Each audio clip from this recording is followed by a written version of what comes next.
जी नाजरीन मोहतरम और हमारे मुअज़्ज़ज़ ख़वातीन व हज़रात, आदाब। मैं इरफान आरिफ तहरीक बक़ाए उर्दू के इस इल्मी अदबी प्रोग्राम में एक बार फिर से आप सबको खुश आमदीद कहता हूँ और इस्तकबाल करता हूँ हमारे आज के मेहमान रितु कौशिक साहिबा का, जो हमारे साथ आज जुड़ी हैं हरियाणा से इस वक्त। और नाजरीन, मैं आपको बताता चलूं कि इनकी मेज़बानी आज इस प्रोग्राम में फरमाएंगी प्रतिमा सिन्हा, जो बनारस से हैं। बहुत ही खूबसूरत शख्सियात हैं ये और बहुत ही अच्छी गुफ्तगू रहेगी। देखिए आपके मैं मुख्तसर बात करके इनके हवाले करता हूँ, ये बात कहेंगे। रितु कौशिक साहिबा का ताल्लुक, जैसा कि मैंने पहले कहा, कि शायरी से भी है, कहानियां भी लिखती हैं, नाजिमा के तौर पे भी जानी जाती हैं। नाजिमा भी अब देखिए कि ये यानी आकाशवाणी से यानी रेडियो से भी जुड़ी हुई हैं, उसकी एंकर भी हैं, और दूरदर्शन जो हमारा हरियाणा का है उससे भी ये जुड़ी हुई हैं। आपने अक्सर व बेशतर इनको खबरें पढ़ते सुना होगा। इसके अलावा एक खूबसूरत सा हेलो जिंदगी विद रितु कौशिक का चैनल देखा होगा। बहुत सारी मुअज़्ज़ज़ शख्सियात जो हैं, इन्होंने इंटरव्यूज किए हैं, गजल्स पढ़ती हैं, स्टोरीज वहां पढ़ती हैं। इन सारी मैं कहूँगा कि खासियतों की, क्वालिटीज की आज हमारे सामने पर्सनैलिटी मौजूद है। रितु कौशिक साहिबा, आपका मैं इस्तकबाल करता हूँ इस प्लेटफॉर्म पर। खुश आमदीद कहता हूँ, वेलकम करता हूँ। जी बहुत बहुत शुक्रिया। तो नाजरीन, बस इनका एक शेर और फिर प्रतिमा सिन्हा जो हैं तमाम तर जो हमारे इस प्रोग्राम के एस्पेक्ट्स हैं उन पे बात करेंगी।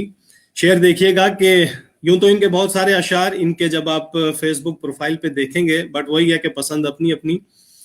कौन मेरा गुस्सा सहता खामोशी से, कौन मेरा गुस्सा सहता खामोशी से, मैंने दीवारों पर पत्थर दे मारे। तो किस कदर इसमें अलामतें हैं, कितनी शेड्स हैं, तो ये आप खुद देखिएगा। तो बहरहाल मैं एक बार फिर से इस्तकबाल करता हूं प्रतिमा सिन्हा जी, आपका भी, रितु कौशिक का भी। तो आप गुफ्तगू करें, मैं भी आपके साथ हूं। अभी तक जो हमारे साथ जुड़ पाई हैं, मधुमन जी हैं, शब्बीर अहमद कादरी साहब हैं, पिंकी राना हैं, सैयद शौकत हुसैन काजमी साहब हैं, महिंद्र जैन साहब हैं, सुल्ताना खान साहिबा हैं, जावेद अनवर हैं, मुस्कान सागर हैं, मंसूर आलम साहब हैं, अब्दुल गनी साहब हैं, साजिद अहमद हैं, और बहुत सारे आते रहेंगे। बहरहाल तमाम नाजरीन का भी शुक्रिया और प्रोग्राम को आगाज करें आप। जी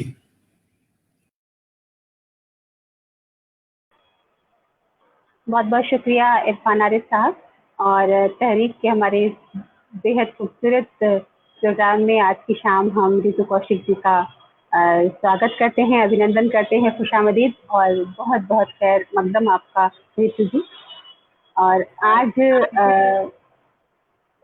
मैं एक ऐसी शख्सियत से मुखातिब हूँ जो एंकर भी हैं, तो हम दोनों हम पेशा हैं, तो मुझे लगता है कि काफ़ी अच्छी बातचीत होगी। और उर्दू से जुड़ने का जो सिलसिला हमारा है, शायद बहुत कुछ कमोबेश एक सा होगा, वो तो आपकी कहानी जानने के बाद हमको मालूम चलेगा।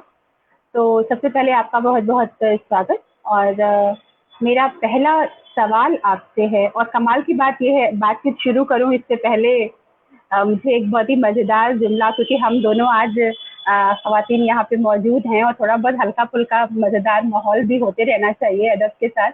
तो एक जुमला है, एक लाइन है गाने की कि शिकारी खुद यहाँ शिकार हो गया।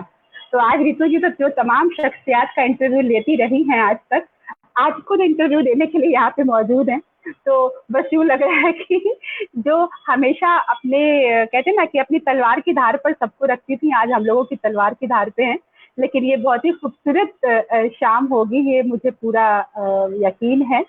तो इसी हल्के फुल्के नोट के साथ, कोई नाराज ना हो जाए, बहुत ही मजाकिया तरीके से मैंने ये बात बोली है, मजाकिया मोड में।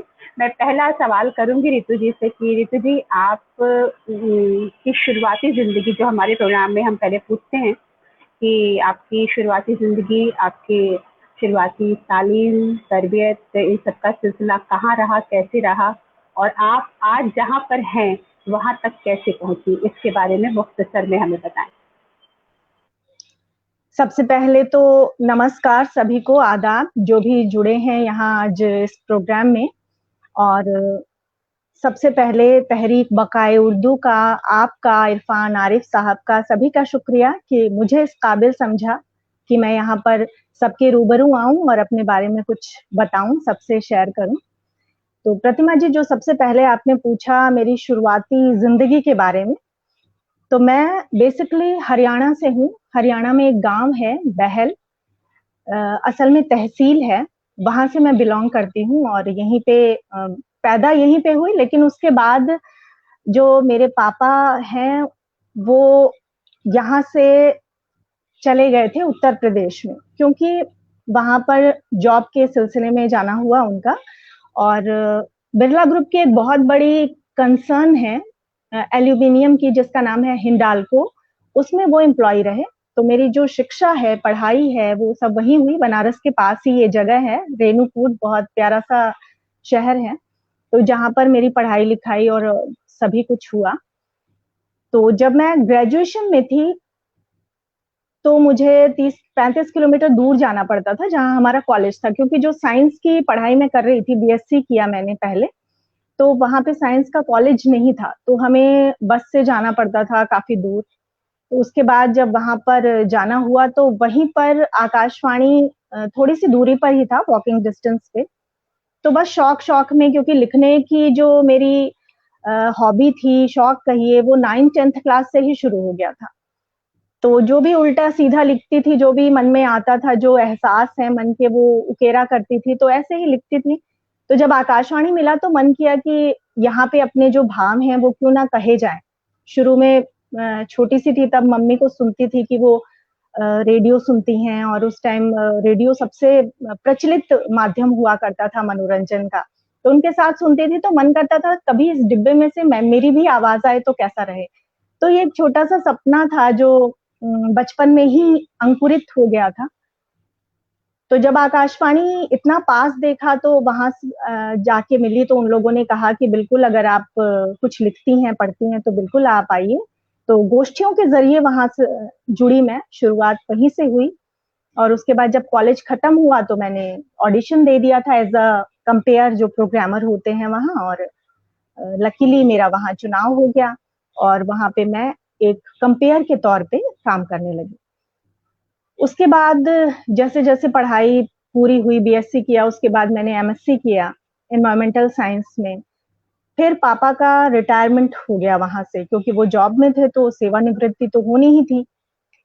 तो जब रिटायरमेंट हो गया तो वहां से आना हुआ हमारा, और वो सब चीज एक तरह से पीछे से छूट गई। जैसे जो सपने थे, जो चीजें इकट्ठी की थी, जो एक तरह से एक बैकग्राउंड बनाया था, क्योंकि उन दिनों लिखती थी तो एक शौक होता है बच्चों का कि एक उम्र में कि हमारी कविताएं छपें या कहीं जाएं या कहीं कोई सुने, तो वो चीजें होती थी। लेकिन जब वो शहर छूटा, इवन वो स्टेट छूटा, तो सब कुछ छूट गया पीछे। और पापा के साथ इधर आना हो गया, हरियाणा के साइड। तो यहाँ पे जब देखा कि यहाँ आकाशवाणी भी पास नहीं है, क्योंकि जिस शहर में हम आए थे वहां आसपास कुछ भी नहीं था, और दूर जाने की ये है कि आज से 20 साल पहले की बात है, तो दूर जाना भी एक यूं हो जाता था कि लड़कियों को अकेले कहाँ भेजें, कोई ऐसी जगह भी नहीं है जहाँ पे हम एक सिक्योरिटी के साथ उसको भेज सकें। तो वो सारी चीजें आई, तो एक तरह से मन मार के बैठ गई थी मैं कि अब आकाशवाणी का और मेरा साथ छूट गया, अब लिखने लिखने का चलो ठीक है, रहेगा ऐसे ही। लेकिन बस फिर कहते हैं कि किस्मत होती है तो होता है, तो इसलिए जब अचानक मेरी शादी का प्रस्ताव आया तो वो हिसार हरियाणा से आया, और हिसार में आकाशवाणी भी था और दूरदर्शन भी खुलने वाला था। तो जब मेरी शादी होके मैं यहाँ आई, उस टाइम लगभग 8-9 महीने हो गए थे मुझे छोड़े हुए आकाशवाणी। उसके बाद जब शादी हो गई यहाँ पे, उसी वक्त मेरा ट्रांसफर हो गया वहां से, जो ओबरा आकाशवाणी उत्तर प्रदेश में मैं थी, वहां से मेरा यहाँ ट्रांसफर हो गया। और जिंदगी वैसे ही चल पड़ी, मतलब वो कड़ियां जुड़ती चली गई।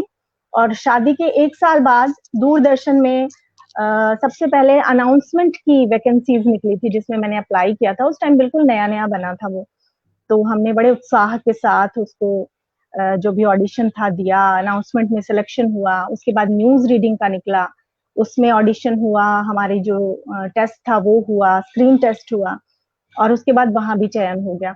तो लगा कि भगवान ने ये रास्ता बना रखा था। तो इस तरह आकाशवाणी और दूरदर्शन दोनों से, उस स्टेट से भी और इस यूपी में भी और यहाँ पर भी जुड़ना हुआ। और उसके बाद फिर मैंने मास कम्युनिकेशन में भी पीजी किया। तो यहाँ तक मेरा ये आकाशवाणी और दूरदर्शन का सफर रहा। इसमें भी बहुत सारे लोग थे जिन्होंने हेल्प की। जब आकाशवाणी हिसार में मैं शुरू में आई थी तो एक रूप चांदनी खुराना मैम थी जिन्होंने बहुत सिखाया।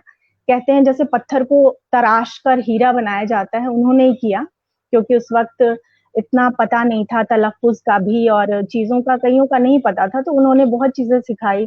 इसके बाद राजकुमार नाहर जी थे जिन्होंने सीटीआर मशीनें हुआ करती थी उस जमाने में जब एलपीज चला करते थे। आजकल तो कंप्यूटर पे सब कुछ हो जाता है, तो उस वक्त एलपीज चला करते थे। सीटीआर मशीनों पे एडिटिंग और रिकॉर्डिंग की जाती थी जो बहुत मुश्किल काम था।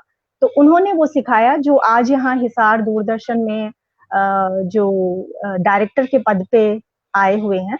तो उन्होंने हमें बहुत कुछ सिखाया। तो इसी तरह सीखते चले गए और आज भी आकाशवाणी हिसार में जो स्टेशन हेड हैं इस टाइम पवन कुमार जी, वो भी बहुत कोशिशें करते हैं इस तरह के प्रोग्राम करने की, क्योंकि आकाशवाणी का जब नाम आता है तो लोग सोचते हैं बहुत पुरानी चीज है, कोई नहीं सुनता, रेडियो का एक यूं हो जाता है। लेकिन आज भी यकीन मानिए बहुत सारे पत्र आते हैं हमारे पास, बहुत सारे फोन कॉल्स आते हैं। और पिछले दिनों कोरोना काल में भी हम लोगों ने ऑनलाइन रिकॉर्डिंग करके, आपने देखा होगा जो इंटरव्यूज वगैरह किए, वो स्टेशन हेड जो पवन कुमार जी हैं, हमने सब उनके साथ मिलकर एक टीम बना के वो सब किया और बहुत सराहा लोगों ने उस चीज को। तो मैं ये कहना चाहती हूँ कि अगर आप शिद्दत से काम करो तो वो हर जगह आप उसका आउटपुट ले सकते हो, लेकिन आपके अंदर करने की चाह होनी चाहिए। बिल्कुल सही कहा रितु जी आपने।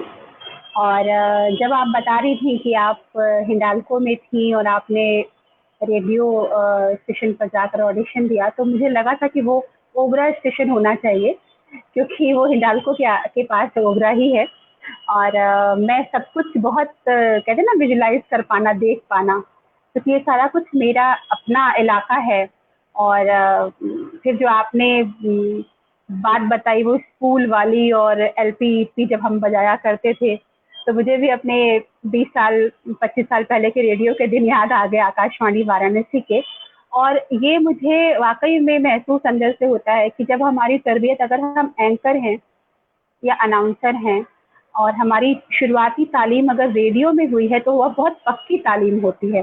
और मुझे पता नहीं क्यों अब 20-25 साल का अरसा निकालने के बाद अब लगता है कि कहने में ये बड़ा बुजुर्गाना सा बयान लगेगा, लेकिन सच्चाई यही है कि हमारे ज़माने में जो चीज़ हुआ करती थी इतनी मुश्किल से, मतलब एक रिकॉर्डिंग इतनी मुश्किल हुआ करती थी।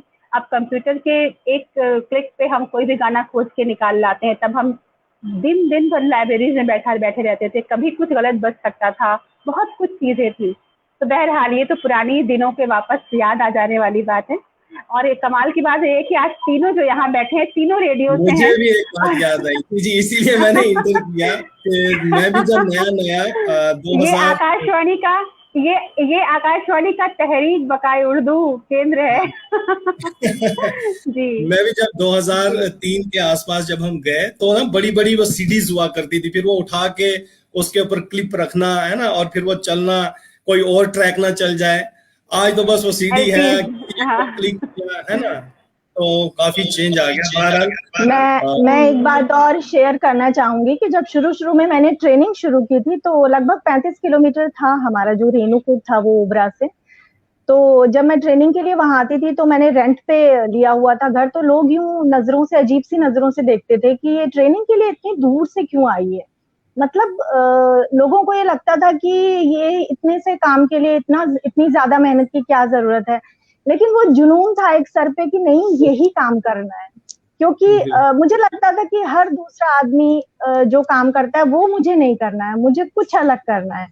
तो वो एक नाम बनाने वाला और एक भूख थी, आप कहिए, एक अपनी आवाज की या जो भी है, और उसी में बस डूब के मैंने काम किया और बहुत मेहनत से किया जितना भी किया, और आज भी बस जारी है कोशिशें। और कमाल की बात यह है कि इरफान साहब, यूं लग रहा है किस्सों की गठरी खुल गई है। तो रितु जी की इस बात से मुझे ये बात याद आई कि आपने रेडियो ज्वाइन किया। मेरा रितु जी पहला ही सिलेक्शन एज एन अनाउंसर हुआ था, तो मैं कंपेयर से पहले ही अनाउंसर हो गई थी। तो मेरे साथ की जो मेरी दोस्त थी वो कंपेयर हुई थी, मैं अनाउंसर हो गई थी उन्हीं के साथ। तो मेरी पहली ड्यूटी नाइट शिफ्ट की लगी थी, और जब मैं रात को लौट के आई 11:10 पे अपना सभा समाप्त करके घर लौटी 11:30 पौने 12 बजे तक, शायद मेरी जिंदगी का वो पहला दिन था जब मैं इतनी रात तक बिना पेरेंट्स से घर के बाहर थी। और मेरे पूरे मोहल्ले वाले देख रहे थे कि ये ऐसी किस नौकरी से आ रही है जो इतनी रात में आ रही, बड़ी शंका की निगाह से मुझे देख रहे थे, और मुझे बड़ा फख्र महसूस हुआ था कि मैं कुछ अलग कर रही हूँ, मुझे अच्छा लगा था। बहरहाल बहुत रेडियो की दुनिया एक ऐसी दुनिया है, आज हम तीनों रेडियो वाले यहाँ बैठे हैं, तो कमाल कमाल कमाल की चीजें याद आ रही हैं, जाहिर है। रितु जी, मैं आपसे एक बात, अब मेरा अगला सवाल, जो जाहिर है कि आपका इंटरव्यू आज थोड़ा अलग ट्रैक पर जाएगा, क्योंकि आप जिस लाइन से जुड़ी हुई हैं और जिस तरीके से आपने अपने को ग्रो किया है, मांझा है, उसका तरीका सलीका अलग रहा है बाकी लोगों से। तो इरफान साहब अनाउंसर हैं, एंकर हैं, माशाल्लाह बहुत नामी गिरामी एंकर हैं जम्मू कश्मीर के, लेकिन वो उर्दू के मास्टर भी हैं। हम लोगों के साथ क्या है कि हम एंकर अनाउंसर पहले हो गए, उर्दू हमने बाद में सीखनी समझनी शुरू की। आपने ये कब महसूस किया कि एक एंकर के तौर पे या एक अनाउंसर के तौर पे उर्दू जरूरी है सीखना संजीदगी के साथ? ये आपने कब महसूस किया और कैसे फिर तरबियत शुरू की अपनी?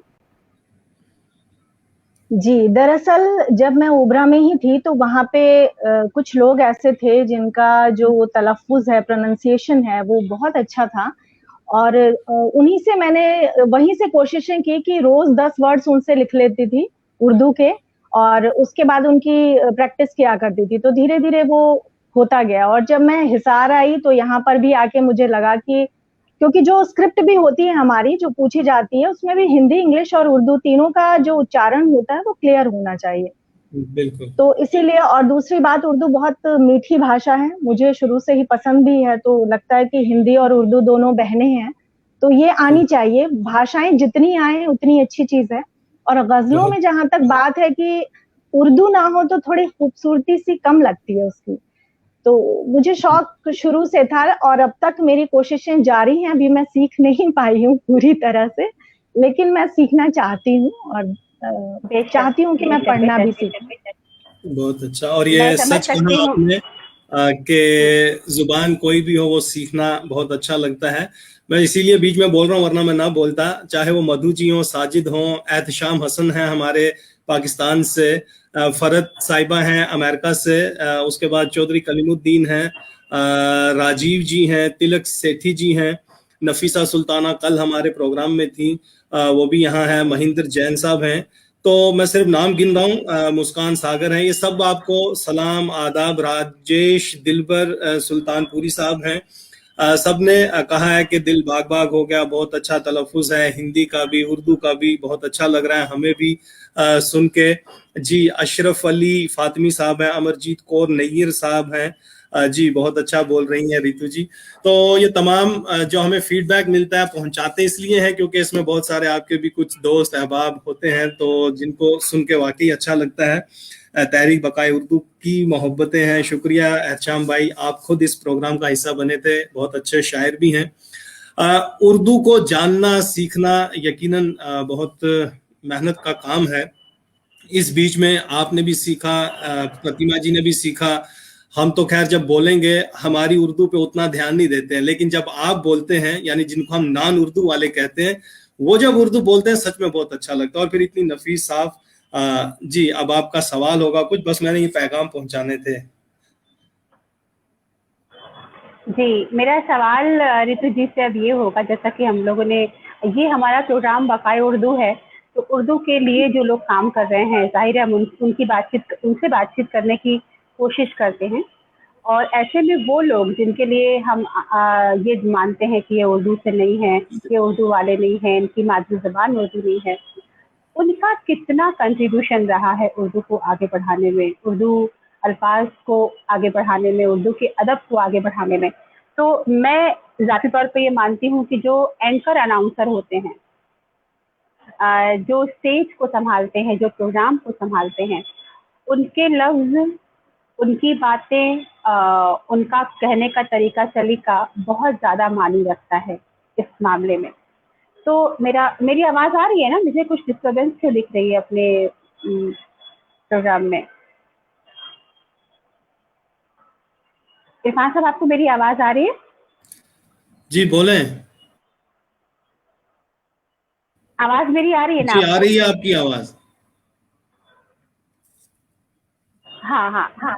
तो मेरा ऋतु जी का सवाल ये है।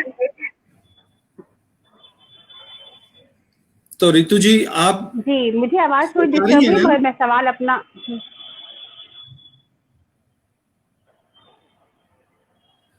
रितु जी आपको हमारी आवाज आ रही है? हाँ तो आ तो रही है, बोलें। हाँ, अभी अभी हाँ हाँ। तो मेरा मेरा सवाल ये है ऋतु जी से कि एक अनाउंसर के तौर पे आपको क्या लगता है कि जब भी हम आवाज़ की दुनिया में आते हैं, कोई भी इंसान जो अनाउंसर बनना चाहता है, आवाज़ की दुनिया में आता है, उसके लिए जो बेसिक क्वालिटीज़ होनी चाहिए, उसके अंदर जो प्लस पॉइंट्स होने चाहिए, वो क्या होने चाहिए आपके हिसाब से? देखिए, जहाँ तक उद्घोषक या उद्घोषिका बनने की बात होती है, तो सबसे ज़्यादा जो ध्यान होता है, वो आवाज़ पे ही होता है और जहाँ तक रेडियो अनाउंसर की बात है, तो उसमें क्योंकि चेहरा नहीं दिखाई देता, तो मेन जो आकर्षण होता है, वो आवाज़ ही होती है। तो सबसे पहले तो ज़रूरी है उसका जो उच्चारण है, प्रोनंसिएशन जो है, वो बिल्कुल क्लियर होना चाहिए, कम से कम इन 3 भाषाओं में, हिंदी, अंग्रेज़ी और उर्दू में। और उसके बाद जो फ्लो है, एक बातचीत का एक जो लहज़ा होता है, वो बहुत अच्छा होना चाहिए। दूसरी बात कि किसी भी टॉपिक पे बहुत सारे ऐसे टॉपिक्स होते हैं जो जनहित के होते हैं या सामाजिक होते हैं, क्योंकि हम आकाशवाणी से जुड़े हैं तो ज़ाहिर-सी बात है इन्हीं चीज़ों पे बात होती है, क्योंकि प्राइवेट एफ़एम और आकाशवाणी में एक बहुत बड़ा फ़र्क है कि हम हमेशा जनहित पे ही बात करते हैं। तो देश की जितनी समस्याएँ हैं या कोई भी इंस्टेंट टॉपिक है, उस पे तुरंत बोलने की एक एबिलिटी होनी चाहिए, लिखने का हुनर आना चाहिए कि जब आप गाने सुनाते हैं, तो उस गाने को किस तरह से प्रेज़ेंट करते हैं, वो प्रेज़ेंटेशन का तरीका जो है वो बहुत ज़रूरी है आना।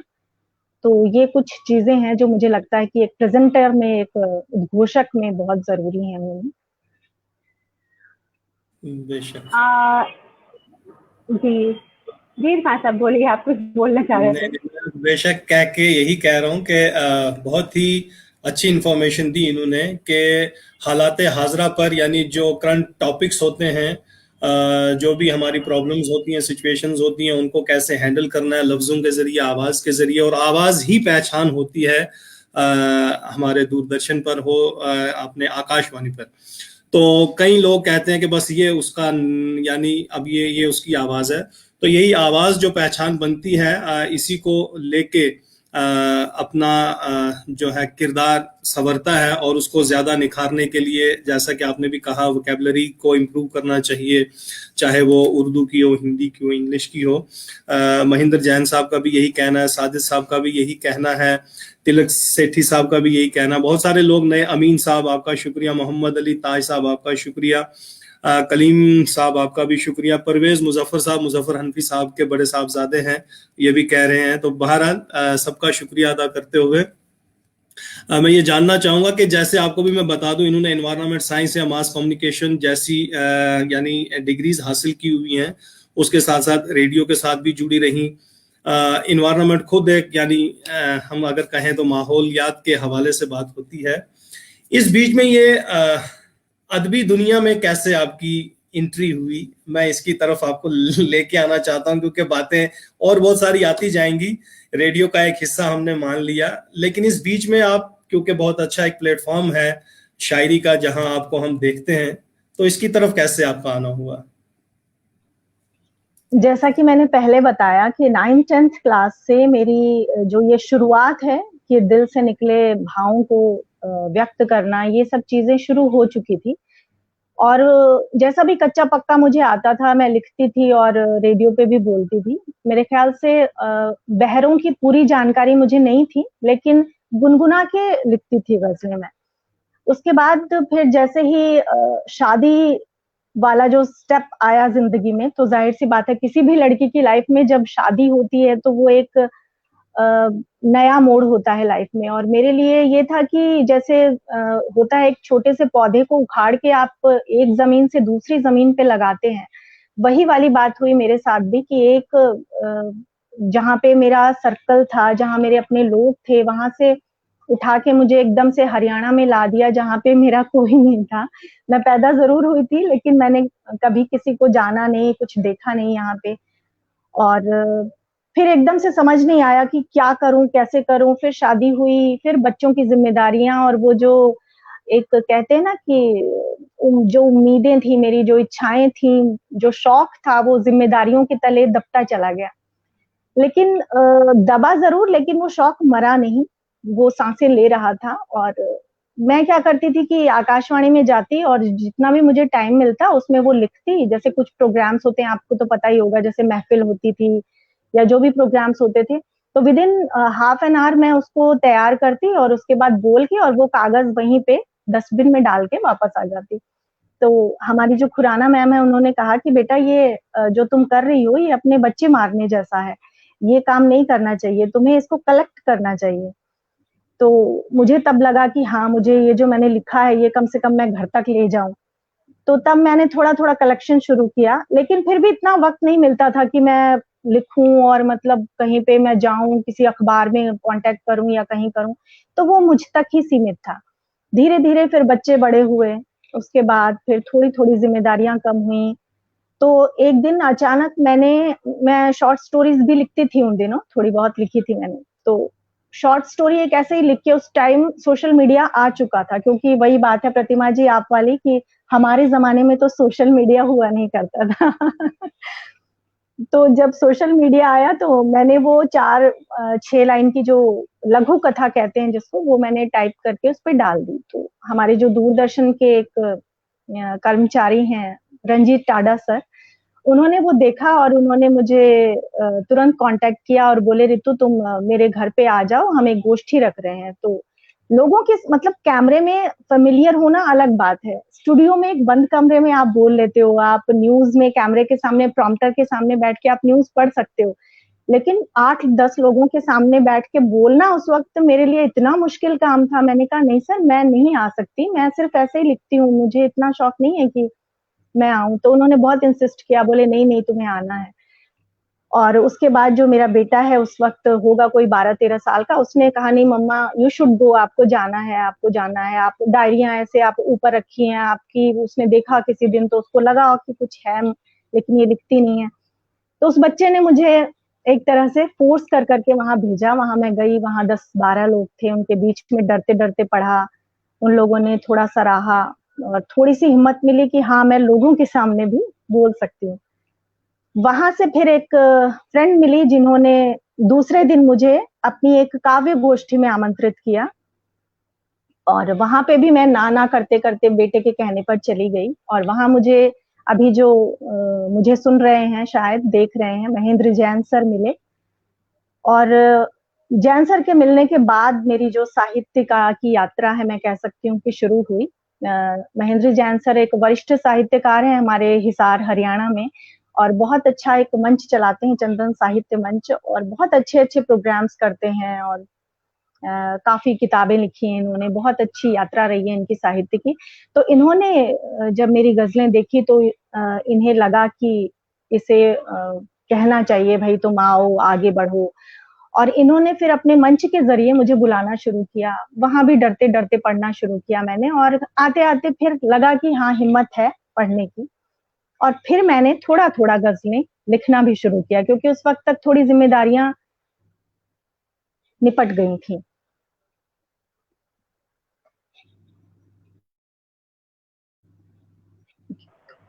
जी बिल्कुल। हाँ जी, ऋतु जी आप मुझे सुन पा रही हैं?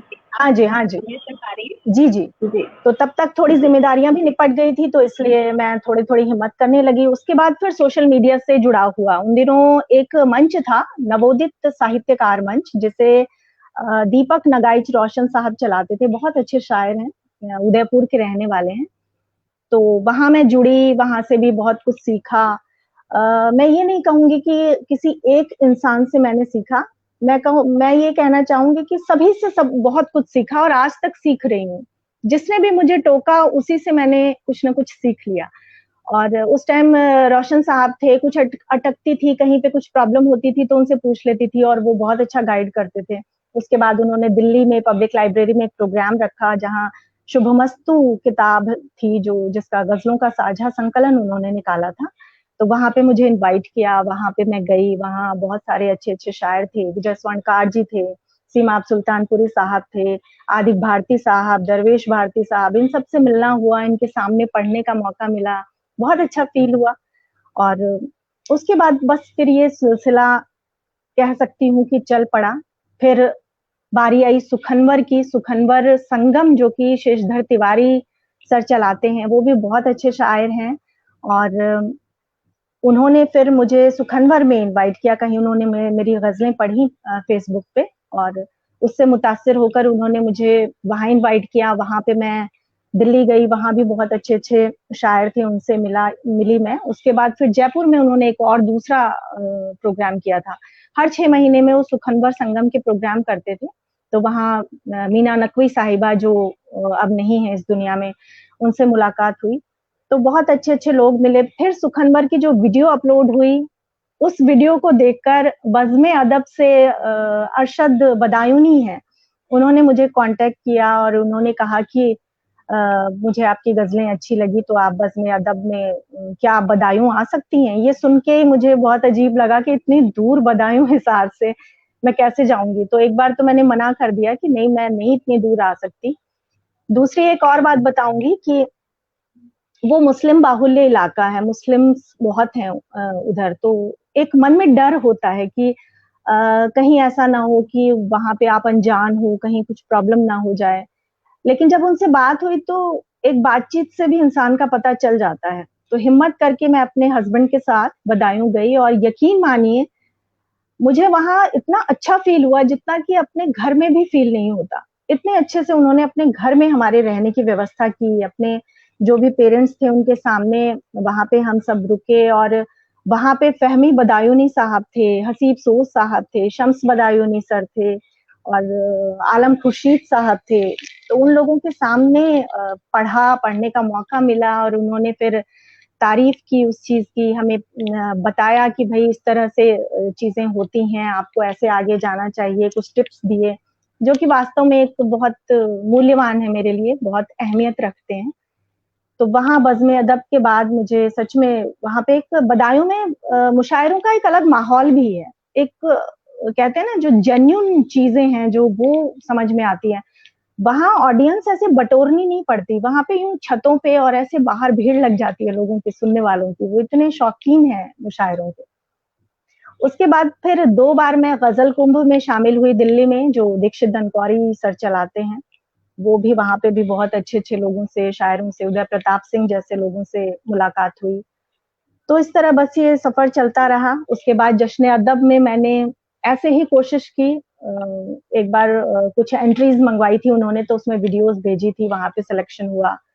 फिर वहां जश्न अदब में मैंने पार्टिसिपेट किया। उसके बाद रेख्ता में हिम्मत करके एक सुखनजर प्रोग्राम था, उसके लिए भी उन्होंने वीडियोस मंगवाई थी, वहां पे सिलेक्शन हुआ। रेख्ता में शकील जमाली साहब की निजामत में वहां पढ़ने का मौका मिला। तो इस तरह से ये सफर वहां से इतने आगे तक चलता गया और बहुत अच्छा लगा सबके साथ। सब लोग जब साथ आए तो अच्छा लगता है कि हम अपने जो भी मंजिल है या उसकी तरफ बढ़ते हैं तो अच्छा लगता है। बेशक। अब मुझे लगता है इरफान साहब कि हमने इतना कुछ सुन लिया और हम बातचीत के बिल्कुल जैसे कि दरिया के दरमियान में पहुंच गए हैं हम लोग। दो किनारे दो तरफ से हम बीचों बीच में खड़े हैं। तो इससे पहले कि भंवर में डूबने का खतरा पैदा हो जाए, क्यों ना हम कुछ गजलों का सहारा ले लें, कुछ कलाम मैं का वही सहारा ले सारे लें कमेंट्स और पढ़ रहा इसी हूँ से कहें कि बिल्कुल बिल्कुल कमेंट्स पढ़ रहा था। खुशी भी हो रही है कि डॉक्टर सारिका नवाब सहर जी तो हमें देख रही है। बज़्म अदब और जश्न रेख्ता के बाद जी, बज़्म अदब और जश्न रेख्ता के बाद अब हमारी बज़्म तहरीक में भी आपकी कुछ गजलें हम सुनना चाहेंगे रितु जी। बिल्कुल बिल्कुल बिल्कुल।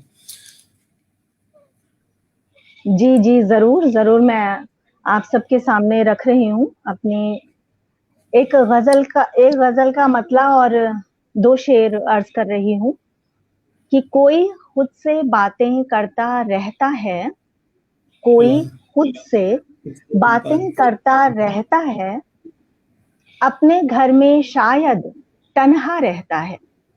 क्या बात है। शुक्रिया। कोई खुद से बातें करता रहता है, अपने घर में शायद तन्हा रहता है, और तुम कहते हो रात सुकून से कटती है। तुम कहते हो रात सुकून से कटती है, फिर क्यों सुबह को तकिया गीला रहता है। बहुत बहुत शुक्रिया। तुम कहते हो रात सुकून से कटती है, फिर क्यों सुबह को तकिया गीला रहता है, और मेरा कुछ सामान तो घर में रहने दो, मेरा कुछ सामान तो घर में रहने दो, इसी बहाने आना जाना रहता है। क्या बात है। बहुत शुक्रिया। और एक और गजल के चंद शेर हैं जो मतलब देखिएगा कि बुरे दिनों में मुझे यूं संभाल सकता था, बुरे दिनों में मुझे यूं संभाल सकता था, वो अपने ख्वाब मेरे दिल में पाल सकता था। क्या बात है। वो अपने बुरे दिनों में मुझे यूं संभाल सकता था, वो अपने ख्वाब मेरे दिल में पाल सकता था। उसे बचाना था, तैराक भी नहीं थी मैं, उसे बचाना था, तैराक भी नहीं थी मैं, मुझे ये फैसला मुश्किल में डाल सकता था। शुक्रिया। उसे बचाना था, तैराक भी नहीं थी मैं, मुझे ये फैसला मुश्किल में डाल सकता था, और जरूरतों ने भी बाहें पसार रखी थी, जरूरतों ने भी बाहें पसार रखी थी, वो कैसे ख्वाहिशों के पर निकाल सकता था। क्या बात है। जरूरतों ने भी बाहें पसार रखी थी, वो कैसे ख्वाहिशों के पर निकाल सकता था, और जरा सी देर में उकता गए थे सुन के लोग, जरा सी देर में उकता गए थे सुन के लोग, उसी खबर को वो कितना उछाल सकता था। जरा सी देर में उकता गए थे सुन के लोग, उसी खबर को वो कितना उछाल सकता था। और इसका आखिरी शेर है कि मिजाज पूछने उसके सिवा सभी आए, मिजाज पूछने उसके सिवा सभी आए, कि जिसका आना मेरी मौत टाल सकता था।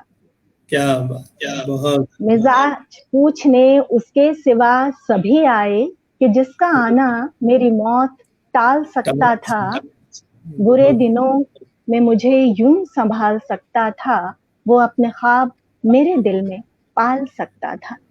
बहुत उम्दा, बहुत ही उम्दा, खूबसूरत। बहुत मैं कहूँगा कि इस वक्त खूबसूरत समाते भी हैं जो सुन रहे हैं, वो तमाम के तमाम शायर लोग यहाँ जिनका होना हमारे लिए बहुत अच्छा लगता है। अजय मालविया जी वो सुन रहे हैं, इमदाद साकी साहब कश्मीर से सुन रहे हैं, अहमद सगीर साहब, डॉक्टर अहमद सगीर साहब है, मोहम्मद आलम इस्माइल साहब, तबस्सुम नाडकर साहब, डॉक्टर सादिका नवाब सहर साहिबा, नफीसा सुल्ताना आना जी हैं। और इसके साथ साथ आप देखें कि बहुत अच्छा लगा चौधरी कलीमुद्दीन उस्मानी साहब का, किशोर कुमार साहब आपका बहुत बहुत शुक्रिया, रितु जी, इरफान जी की आवाज़ें सुनकर वाह बहुत शुक्रिया, पुरानी यादें आपको ताज़ा हो गई। ये प्रिंसिपल हैं हमारे किशोर कुमार जी, और सुल्ताना आना साहिबा हैं, महेंद्र जैन साहब हैं, मधु साहिबा हैं, साजिद साहब हैं, राजीव साहब हैं, तिलक सेठी साहब हैं, पिंकी राणा साहिबा हैं। बहुत सारे नाम है, एक नाम मैं यहाँ तक पहुंचूं क्योंकि बहुत सारे नाम मैंने पहले ले लिए हैं। हसन इमाम सद्दीकी साहब का नाम इसलिए लेना चाहूंगा कि अक्सर व बेशतर हमें दाद और तहसीन से नवाजते रहते हैं। किशोर कुमार साहब, बिल्कुल आप सही कहते हैं कि radio is a blind man show, इसका कैनवस बहुत बड़ा होता है बेशक। गुलैल गुलशन साहब हैं, हसन इमाम सिद्दीकी साहब ने कहा है कि एक्सीलेंट प्रोग्राम है, मैं वेलकम करता हूं सब मेहमानों का। लक्ष्मी देवी जी हैं। मोहम्मद ताज साहब कहते हैं कि पूरी दुनिया का वाहिद ये प्लेटफॉर्म है जो इन्हें अच्छा लगता है, बहुत बहुत शुक्रिया। मैं ये नाम इसलिए फरहत परवीन साहिबा हैं जो कहती हैं कि मुझे लंदन ना कहा करो, मैं इंग्लैंड से हूं, तो वो भी हमारे साथ हैं, इस वक्त देख रही हैं। बहुत बहुत शुक्रिया हसन साहब, आपका बहुत बहुत शुक्रिया। बस ये पैगाम आप तक इसलिए पहुंचाता हूं कि मुझे अच्छा लगता है। ऐसा लगता है कि कोई ताज़ा हवा चली है अभी। जी, मुझे हॉस्टल याद आ गया। अक्सर ये मेरे जो प्रिंसिपल आज इस वक्त किशोर कुमार जी हैं, ये अक्सर गुलाम अली की गज़लें सुना करते थे, तो बहुत अच्छा लगा। मैं चाहूंगा कि एक दो गज़लें आप ज़रूर और सुना दीजिए, क्योंकि ये सारे वो लोग हैं जो शायरी को बहुत पसंद करते हैं। जी जरूर।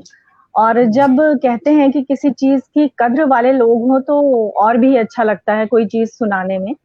तो ये मेरी खुशनसीबी है कि जी इतने अच्छे सुनने वाले लोग हैं जो मुझे मिले हैं।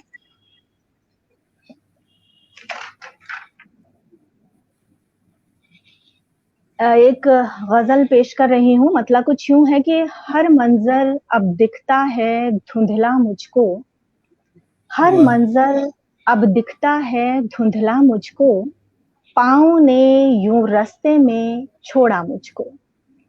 वाह। हर मंजर अब दिखता है धुंधला मुझको, पाँव ने यूं रास्ते में छोड़ा मुझको। तू कहता है तुझसे रिश्ता खत्म हुआ, तू कहता है तुझसे रिश्ता खत्म हुआ, चल फिर बीते सारे पल लौटा मुझको। क्या बात। तू कहता है तुझसे रिश्ता खत्म हुआ, चल फिर बीते सारे पल लौटा मुझको। और मेरे पीछे सहरा में थी तेज हवा, मेरे पीछे सहरा में थी तेज हवा, कैसे उसकी आंखों ने ढूंढा मुझको। मेरे पीछे सहरा में थी तेज हवा, कैसे उसकी आंखों ने ढूंढा मुझको।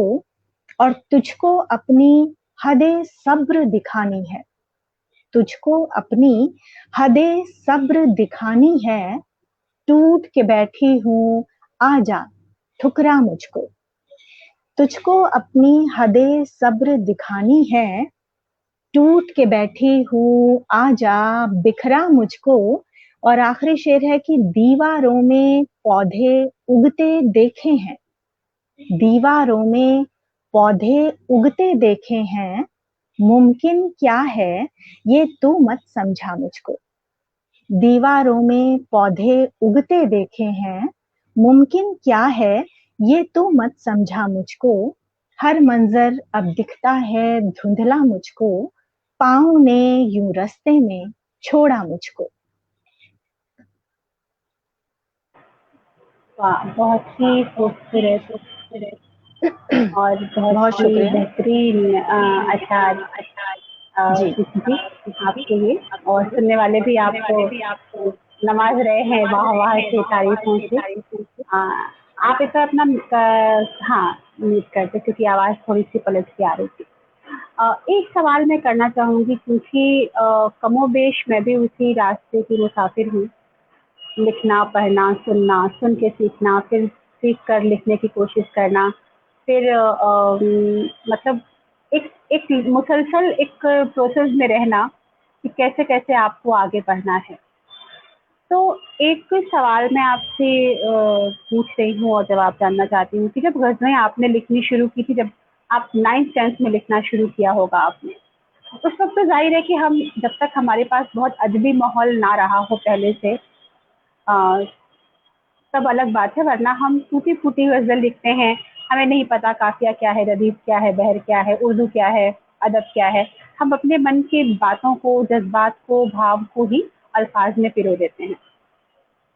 बाद में जब हम थोड़ा प्रोफ़ेशनल होते हैं, आगे बढ़ते हैं, लोगों से मिलना शुरू करते हैं, अदब और ग़ज़ल और इन सब सारी चीज़ों के बारे में जानना शुरू करते हैं, फिर हम थोड़ा बहुत इस बात को संजीदगी से लेना शुरू करते हैं कि हमें अगर टेक्निक कोई है तो हमें टेक्निक सीखनी चाहिए। तो सवाल ये है कि ग़ज़ल को लिखना दरअसल एक टेक्निक भी है, और एक पूरा मैथ है, एक आर्ट है, मुकम्मल आर्ट है गज़ल को लिखना। तो क्या आपने गज़ल को लिखना कहीं से सीखा? बाद में कहीं आपने सीखा है, जानने की कोशिश की कि गज़ल कैसे लिखनी चाहिए, सही तरीके से क्या हो सकता है? जैसे हम बोलते हैं कि सलाह लेना, किसी उस्ताद से पूछना कि क्या रदीफ सही है, काफ़िया सही है, बहर सही है। क्या इसको भी आपने किया है? वही प्रतिमा जी, मैंने आपसे जैसे पहले कहा था कि एक जैसे कहते हैं कि उस्ताद एक होना चाहिए, सभी कहते हैं, लेकिन दुर्भाग्य कहूँ या जो भी कहूँ कि मेरा कोई उस्ताद नहीं है। मैंने शुरू में जब मुझे मैंने अपनी एक गज़ल डाली थी सोशल मीडिया पर, तो किसी ने कमेंट किया था कि इसमें ये चीज़ नहीं है, या जैसे बहर ठीक नहीं है इसकी, या जो भी है। तो जब इस तरह की चीज़ें होती थी तो मुझे लगता था कि किससे सीखूँ, किसको बताऊँ? तो कुछ ऐसा भी वाक़या हुआ मेरे साथ कि कुछ लोगों ने मुझे इनबॉक्स में लेकर और कहा कि हम आपको सिखाएँगे। तो उस वक़्त मुझे लगा कि चलो ठीक है, सीखना चाहिए। तो जब मैं 1-2 बार ऐसा किया मैंने कि उनके पास मिसरा भेजा, और उन्होंने क्या किया कि पूरा मिसरा ही चेंज कर दिया, और अपनी वो जो भी थी एक थोपना कहिए या जो भी कहिए, उन्होंने उसको चेंज करके और मुझे दे दिया। तो मुझे ये लगा कि ये तो मेरे ख़्याल ही नहीं है, ये तो मैंने लिखा ही नहीं है, तो मैं इसको अपना कैसे कहूँ? तो उसी को वो लोग इस्लाह करना कहते हैं कि आप अपना एक मिसरा या शेर दे दीजिए, और वो उसमें अगर मान लीजिए 20 शब्द हैं, तो उसमें से 17 शब्द उनके होंगे और 3 आपके, और वो कहेंगे इस्लाह हो गई। तो मुझे इस इस्लाह से बहुत परहेज़ थी। मुझे ये लगता था कि जो मेरा ख़्याल है, जो मेरे शब्द हैं, वो वही रहने चाहिए, और फिर भी और उस गज़ल में कुछ कमी भी नहीं होनी चाहिए। फिर मैंने गूगल की शरण ली। वहाँ से मैंने बहरें निकाली, और आप यकीन जानिए कि मैंने 4-5 कॉपियाँ काली कर डाली। रात को 12-12 बजे तक मैंने वो बहरें हैं वो सीखने की कोशिश की। मैं ये तो नहीं कहूँगी कि मैं बहुत सब कुछ सीख गई। मैं बहुत अभी अगर आप ग़ज़ल का ग कहें तो वो भी मुझे नहीं आता है। अभी मैं सीखने की उसमें हूँ। लेकिन वहीं से मैंने सीखना शुरू किया, और जो 2-3 बहरें हैं उन्हीं पे मैं कोशिश करती हूँ, मैं बहुत ज़्यादा उसमें नहीं जाती डीपली। और दूसरी बात ये है कि मैं कभी ज़बरदस्ती कहने की कोशिश नहीं करती, मेरा कलेक्शन बहुत कम है। मुझे ये लगता है कि जितना भी मैं लिखूँ वो लोगों तक पहुँचे। ऐसा ना हो कि मैं लिख-लिख के अपनी पूरी डायरी भर दूँ और मैं किताबें निकलवा दूँ और लोग उसे पढ़ें भी ना। तो मैं बहुत कम लिख पाती हूँ, बहुत कम कह पाती हूँ, लेकिन जितना भी होता है मेरा अपना होता है। मुझे ये फ़क्र है कि जो भी है मेरा अपना है। हाँ, उसमें कुछ लोग ऐसे मिले, जैसे मैंने नाम लिया दीपक नागाइच रोशन साहब का, कि जहाँ पे भी मुझे बहुत ज़्यादा अटकाव होता था, तो मैं उनसे पूछ लेती थी, वो बता देते थे। ऐसे ही फ़ेसबुक के ही कुछ लोग हैं जो अभी मुझे नाम नहीं याद आ रहा, 1-2 ऐसे लोग हैं जो जिनसे मुझे कोई अटकन होती तो मैं पूछ लेती थी, लेकिन मैंने इस्लाह कभी किसी से नहीं करवाई कि मैंने अपनी गज़ल भेजी और उन्होंने इस्लाह करके भेज दी। ये मैंने अभी तक नहीं किया है, और ये आप लोग ही देख के बता पाएँगे कि मैं कहाँ तक पहुँची हूँ, कहाँ तक मतलब ठीक कर पा रही हूँ, वो मुझे नहीं पता। लेकिन जैसे मैं भेजती हूँ, जहाँ पे भी मैं पोस्ट करती हूँ, तो उसपे जो मुझे परामर्श मिलती है, तो आज भी मैं उसपे अमल करती हूँ, और कहीं कोई कमी होती है, ख़ामी होती है, तो मैं उसको दूर करती हूँ। जी, सबसे पहले तो रितु जी, मेरा सैल्यूट लीजिए बहुत ही ईमानदार जवाब के लिए, क्योंकि अक्सर जब हम अदब में कहीं कदम रख रहे होते हैं तो बहुत सारी ज़िम्मेदारियाँ हमारे ऊपर न चाहते हुए भी आ जाती हैं। गज़ल जब हम लिख रहे हों और हमारे ऊपर गज़ल का जो बहुत बड़ा ख़ज़ाना है उर्दू अदब में, उसको लिखने वाले जो शायर हज़रात हैं, जिनका नाम उर्दू अदब में चाँद सितारों जैसा चमकता है, तो हमें भी ये चीज़ ध्यान में रखनी पड़ती है कि गज़ल गज़ल ही हो, कुछ और ना हो। लेकिन फिर वही है, जैसे आपने कहा कि हम सीख कितना पाते हैं, किससे सीख पाते हैं, कौन सिखा रहा है, इस पर भी बहुत डिपेंड करता है कि आप कर क्या रहे हैं। और मैं आपकी इस बात से बिल्कुल इत्तेफ़ाक रखती हूँ कि कभी-कभी आपको सिखाने वाले वो कोई भी हों, जब वो आपके अल्फ़ाज़ को हटा के पूरी की पूरी बात अपनी रख देते हैं, तो जो भी ईमानदार इंसान होगा वो इसको मंज़ूर नहीं करेगा। हम भले ही देर में लिख पाएँ, 1-2 ही लिख पाएँ, लेकिन जो लिखे वो हमारा अपना हो। ये सभी, जिसको बहुत ही अंधाधुंध भूख नहीं होगी शोहरत की, उसको छोड़ के जो ईमानदार होगा वो ये काम नहीं करेगा। हालांकि मैं जाती तौर पे ये मानती हूँ कि गूगल उर्दू ही नहीं कुछ भी सिखाने के लिए काफ़ी परफेक्ट है, तो लेकिन 75% ही उसको मैं नंबर देती हूँ, 25% का वो भी लोचा छोड़ देता है। लेकिन फिर भी ठीक है, जब पता है कि सीख रहे हैं तो जो पढ़ेगा वो सही करेगा, ये एक अच्छा नहीं, तरीका है। इसके अलावा कई अच्छे शायरों ने किताबें भी निकाली हैं जिसमें बहरों की जानकारियां हैं। जैसे पिछले दिनों दरवेश भारती साहब ने भी निकाली थी अपनी एक किताब, मुझे भेजी भी थी उन्होंने, तो उसमें से काफी मदद मिलती है। कई ऐसी और किताबें हैं जिसमें बहरों की जानकारी है जो आप धीरे धीरे पढ़ के सीख सकते हो। अगर आपके अंदर बिल्कुल चाह है, लगन है, तो आप सीख सकते हैं। बिल्कुल बिल्कुल सही बात है।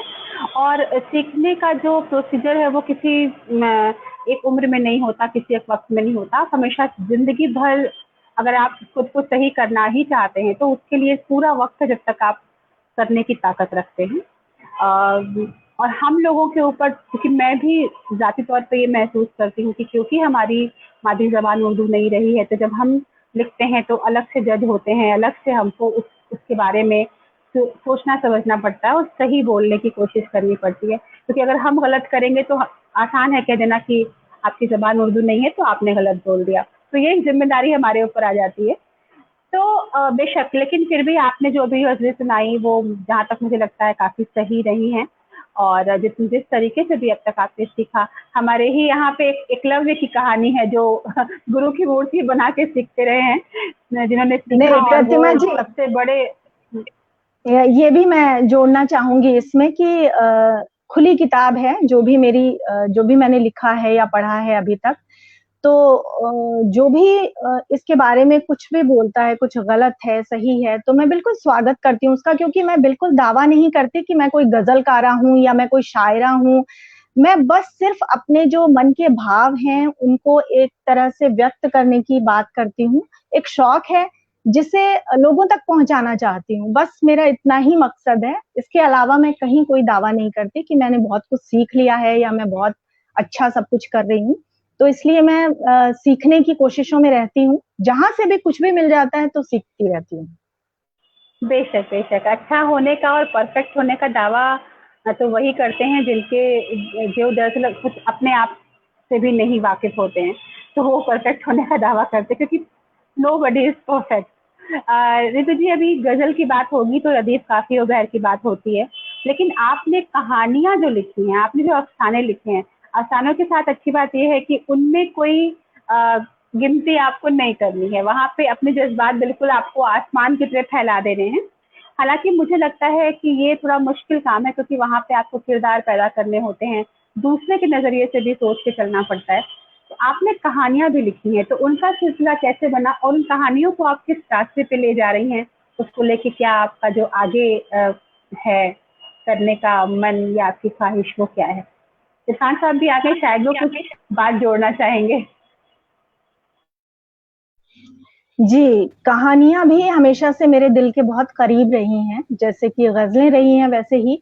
तो शुरू से कहानियों का भी था, लेकिन लिखने का उतना था नहीं। उसके बाद जैसे सोशल मीडिया आया तो मुझे लगा कि अपना एक चैनल खोलना चाहिए, तो मैंने अपना एक यूट्यूब चैनल शुरू किया। वहां पे क्योंकि आकाशवाणी में काम करने की वजह से एडिटिंग रिकॉर्डिंग तो आती ही थी, तो मैंने एक छोटा सा मिनी स्टूडियो बनाया अपने घर में।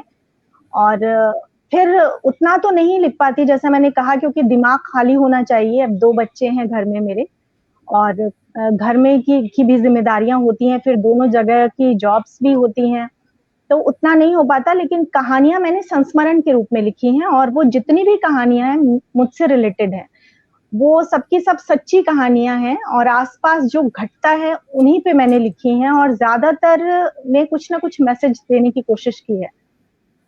जैसे एक कहानी जो घूंघट है, वो मेरी अपनी निजी कहानी है, जो मेरी शादी से रिलेटेड है, जिसमें मैं जब मेरी शादी हुई थी, एक इंटरेस्टिंग सी बात है कि जब मेरी शादी हुई थी तो वहां पे पर्दा प्रथा थी।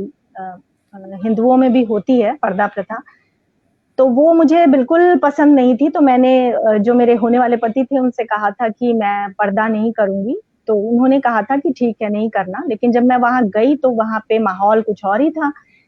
तो जब लेडीज को मैंने ये सब करते हुए देखा तो मैंने ठान ली कि मुझे इसका विरोध करना है। चाहे मुझे इसके अगेंस्ट कुछ भी सुनना क्यों ना पड़े।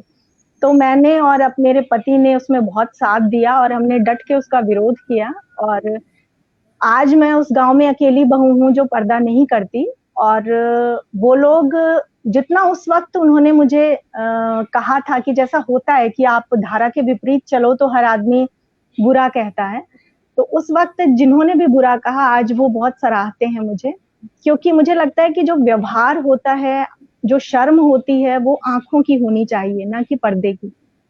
तो उस चीज का, उसी का जिक्र मैंने उस पूरी कहानी में किया है, शुरुआत से लेकर अंत तक।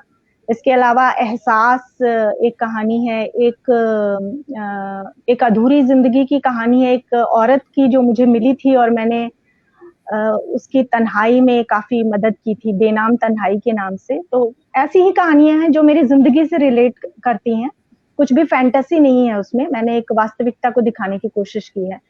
तो इन्हीं कहानियों को सुन के एक बहुत मशहूर साहित्यकार है आर.डी. कंबोज जी, उन्होंने मुझे कांटेक्ट किया था और उन्होंने मुझे ऑफर दिया कि लघुकथा.com है, एक बहुत अच्छा चैनल है, उनका वेबसाइट है एक तरह से, और साहित्य के क्षेत्र में बहुत अच्छा काम करती है।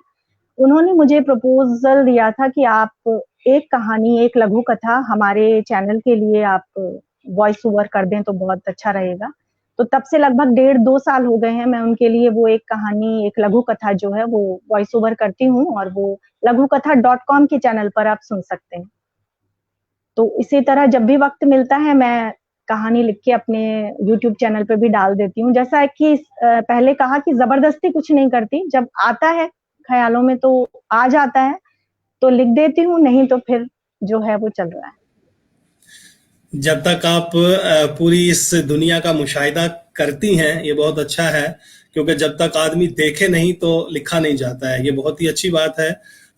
दीपक प्रताप साहब हैं, कलीमुद्दीन साहब हैं, सज्जाद साहब हैं, रेशमा जैदी साहिबा कहती हैं कि मैं आपको देखना चाहती थी, आज वो आपको देख रही हैं। मधु जी हैं, रेशमा जैदी ने बहुत सारे कमेंट्स किए हैं, इस बीच में मैं देख रहा था।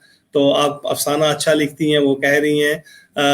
रेशमा जैदी कह रही हैं कि बिल्कुल आपने सीधी सादी बातें बहुत ही इंटरेस्टिंग तरीके से कह दी हैं। फरहद परवीन साहिबा, जैसा कि मैं पहले कह रहा था, अमेरिका से हैं। मधु जी हैं। परवेज मुजफ्फर साहब आपको इस वक्त यूके से कह रहे हैं कि बहुत ही सच्चे और अच्छे तरीके से आपने बातें पेश की हैं, जबकि औरतों के साथ और बहुत कुछ होता है जो वो बयान नहीं कर पाती हैं। बहुत सारी बातें हैं। रजिया सुबहान बहुत ही अच्छी, यानी प्रोफेसर हैं ये, पाकिस्तान से, बहुत अच्छी शायरा भी हैं, पेंटर भी हैं, वो भी आपको देख रही हैं, बहुत अच्छा कह रही हैं। बहुत सारे नाम हैं, मैं उन यानी जो नाम मैंने पढ़ लिए हैं उनसे यानी नजर वो करके चुराते हुए जो नए नाम हैं, जैसे शाहिदा शाह हैं, उनका नाम मैं लेना चाहूँगा। बहुत सारे और हैं जिनको मैं यहाँ देख भी पा रहा हूँ, कुछ हिंदी में भी हैं। थैंक यू प्रताप साहब, दीपक साहब। ये मैं सिर्फ नाम, और एक बड़ा इंटरेस्टिंग सा बीच में आया था कि आज इरफान साहब को बोलने का बहुत कम मौका मिल रहा है। ऐसी बात नहीं है, मैं सुनना हमेशा पसंद करता हूँ। मैं बीच में इसलिए आता हूँ कि भाई जो आप हैं, हमें देख रहे हैं, सुन पा रहे हैं, आपके क्या ख्यालात हैं, आप किस तरह से मेहमान को जो है नवाजते हैं, बस इन चीज़ों के लिए मैं बीच में आता हूँ। वरना हमारे मेहमान और मेज़बान दोनों बड़ी संजीदा और खूबसूरत गुफ्तगू कर रहे हैं। इस बीच में जैसे कि आपने कहा था, खाली दिमाग हो तो लिखा जाए। आप जितना ज़्यादा इन्वॉल्व होंगी अपने इन्वायरमेंट में, अपने घर में, अपने समाज में, तभी जाके आप लिख पाएंगी। खाली जहन कभी ना रखिएगा, ये मेरी एक अदना सी वो है। और दूसरा ये है कि बहुत अच्छा जो आपने वक्त को उस वक्त यानी जो आपने रिवॉल्व किया, हमारे एक शायर हैं, उन्होंने कहा है कि तुम्हारे माथे पे ये आंचल बहुत ही खूब है, लेकिन तुम इस आंचल से एक परचम बना लेती तो अच्छा था। आंखों में हया होनी चाहिए। और बाकी जो आपने एहसासात और जज्बात यहाँ पेश किए, उनकी यकीनन कदर की है हमारे तमाम नाजरीन ने। तो हेलो जिंदगी विद रितु कौशिक, ये जो चैनल है, इसी चैनल की आप बात भी कर रही हैं। इस पे आपने बहुत अच्छे अच्छे इंटरव्यूज भी लिए हैं, और वसीम बरेलवी साहब का इंटरव्यू मैं एक दिन सुन रहा था, वो प्रतिमा के भी बहुत मैं कहूँगा कि फेवरेट हैं, और आपने भी उनकी बात की है। तो उस हवाले से भी थोड़ी सी बात करें कि किन किन लोगों को आपने उस चैनल पर लाया है, और क्या आपका माटो रहता है। यानी आप अपनी कहानियां पढ़ती हैं, अपनी गजलें पढ़ती हैं, उसके अलावा? नहीं इरफान साहब, दरअसल जो वसीम बरेलवी साहब और बाकी लोगों का जो मैंने इंटरव्यू किया था वो मैंने अपने चैनल पे नहीं किया था, वो मैंने आकाशवाणी के माध्यम से किया था, क्योंकि जब कोरोना काल आया था तो लगभग प्रोग्राम्स बंद हो गए थे। तो जैसा कि मैंने पहले बताया कि जो हमारे केंद्रीय निदेशक हैं पवन कुमार जी, उनकी ये कोशिश थी कि कोरोना काल में भी ये चीजें बंद ना हो। तो हमारे आकाशवाणी के 2-3 अनाउंसर्स थे जिन्होंने ये बीड़ा उठाया। एक ने फोन इन कार्यक्रम शुरू किया, मतलब उस कोरोना काल में लगातार किया, और मैंने फिर इन चीजों का किया कि जो काव्य गोष्ठियां वगैरह होती थी आकाशवाणी में वो बंद ना हो। तो उसके लिए मैंने काव्य गोष्ठियां भी की, जो 5-6 कवियों को एक साथ लेकर रिकॉर्ड करके फिर उसको कंप्यूटर में ट्रांसफर करके एडिट वगैरह करके और उसका पोस्टर सब बना के और फिर मैं उसको प्रसारण के लिए देती थी। और उसी दौरान फिर मेरे मन में आया कि जब हम इसको ऑनलाइन ही कर रहे हैं तो क्यों ना नेशनल लेवल पे ये किया जाए, अगर मैं पहुंच सकूं उन तक तो इस चीज में मैंने जिन जिन को अप्रोच किया, हरिओम पवार साहब और अरुण जैमिनी सर, और इसके अलावा सुरेंद्र शर्मा हास्य कवि जो हैं, और वसीम बरेलवी साहब थे, और चंदन दास सर जो गजल गायक हैं, सभी ने इतना अच्छा सहयोग किया और सभी एक फोन कॉल पे मेरे तैयार हो गए और उन्होंने इतनी अच्छी रिकॉर्डिंग की और वो मैंने आकाशवाणी में फिर दी और प्रसारित हुआ। इसके अलावा बहुत सारी गोष्ठियां भी की थी। और अभी अभी इरफान आरिफ सब साहब ने बहुत सारे नाम पढ़े, सभी का बहुत शुक्रिया कि मेरे साथ जुड़े हुए हैं। और रेशमा, बहुत थैंक यू, बहुत अच्छी सहेली है मेरी और 2-3 प्रोग्राम्स में हम मिल चुके हैं। बज़्म अदब में भी रेशमा, रिजवाना और हीरा कासमी हम सब साथी थे। गजल कुंभ में मिल चुकी हैं मेरे साथ, हिंदी भवन में, सुखनवर में भी रेशमा से मुलाकात हुई थी, बहुत अच्छी हैं। मधुमन मैम हैं जो महिला काव्य मंच की राष्ट्रीय अध्यक्ष हैं। नरेश नाथ सर हैं जो संस्थापक हैं इसके, और उन्होंने पता नहीं क्या देखकर मुझे हरियाणा की सचिव बनाया था और उन्होंने कहा कि आप ये जिम्मेदारी संभालिए, तो हम सब मिलके मधुमन मैम भी जितनी अच्छी शायरा हैं उतनी अच्छी वो एक ह्यूमन बीइंग भी हैं। तो इन सब लोगों के साथ आज यहाँ बोलना पढ़ना बहुत अच्छा लग रहा है। अपने यूट्यूब चैनल पे मैं सिर्फ अपनी कहानियां और खुद की पढ़ी हुई गजलें ही डालती हूँ। थोड़ी पहले मैंने कुछ ऐसा किया था कि शारिक कैफी साहब की गजलें रेसाइट की थी और अभिषेक शुक्ला हैं और कुछ लोगों की गजलें रेसिटेशन हुई थी उस पे, लेकिन उसके बाद मैंने खुद अपनी गजलें और अपनी कहानियां ही पढ़ी हैं उस पे।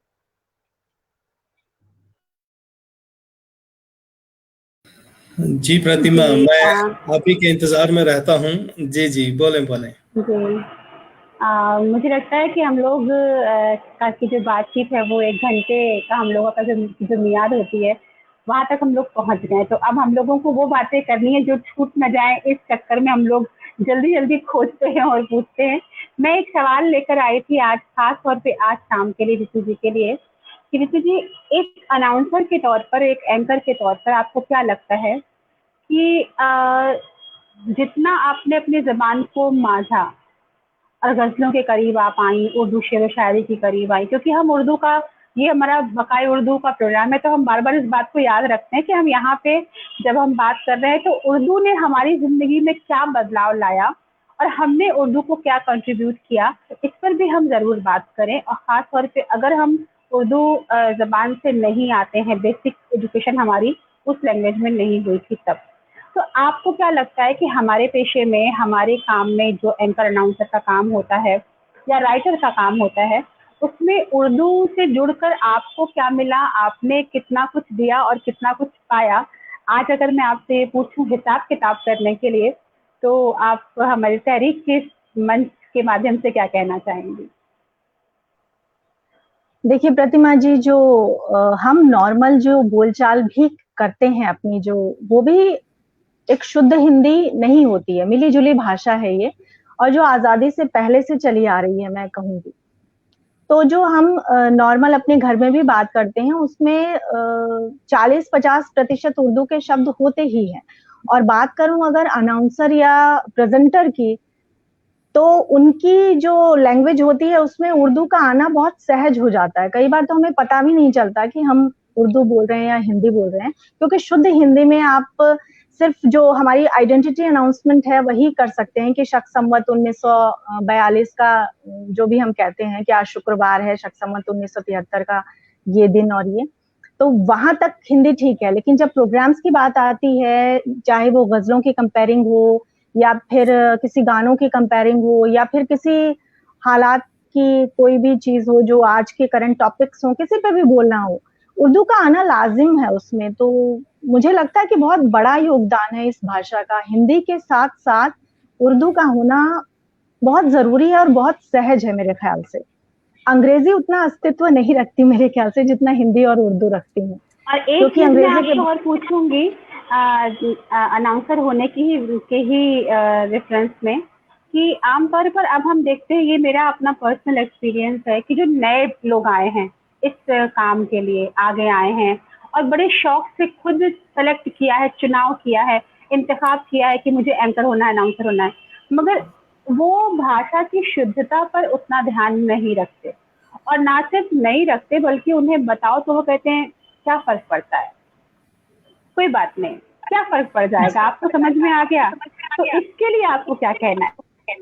जी, ये बातें मैंने भी नोटिस की हैं। जब मैं कंसोल पे होती हूँ तो जो नए बच्चे हैं जो कंपेयर होते हैं, वो उनमें ना फ्लो होता है, ना उनका लहजा होता है वैसा, और वो बोलते चले जाते हैं कुछ भी, ना उन्होंने कोई रिसर्च की होती है। और आजकल जो वही हमारे जमाने की बात करें तो हम किसी भी चीज पे रिसर्च करके लाते थे, उस चीज को लिखते थे, समझते थे, अपने दिमाग का यूज करते थे। आजकल के बच्चे इंटरनेट से यहाँ तक कि लिखने की भी जहमत नहीं उठाते। जो वहाँ की जो लैंग्वेज होती है जो इंटरनेट की, वो एज इट इज वो प्रिंट आउट निकालते हैं और बोलना शुरू कर देते हैं।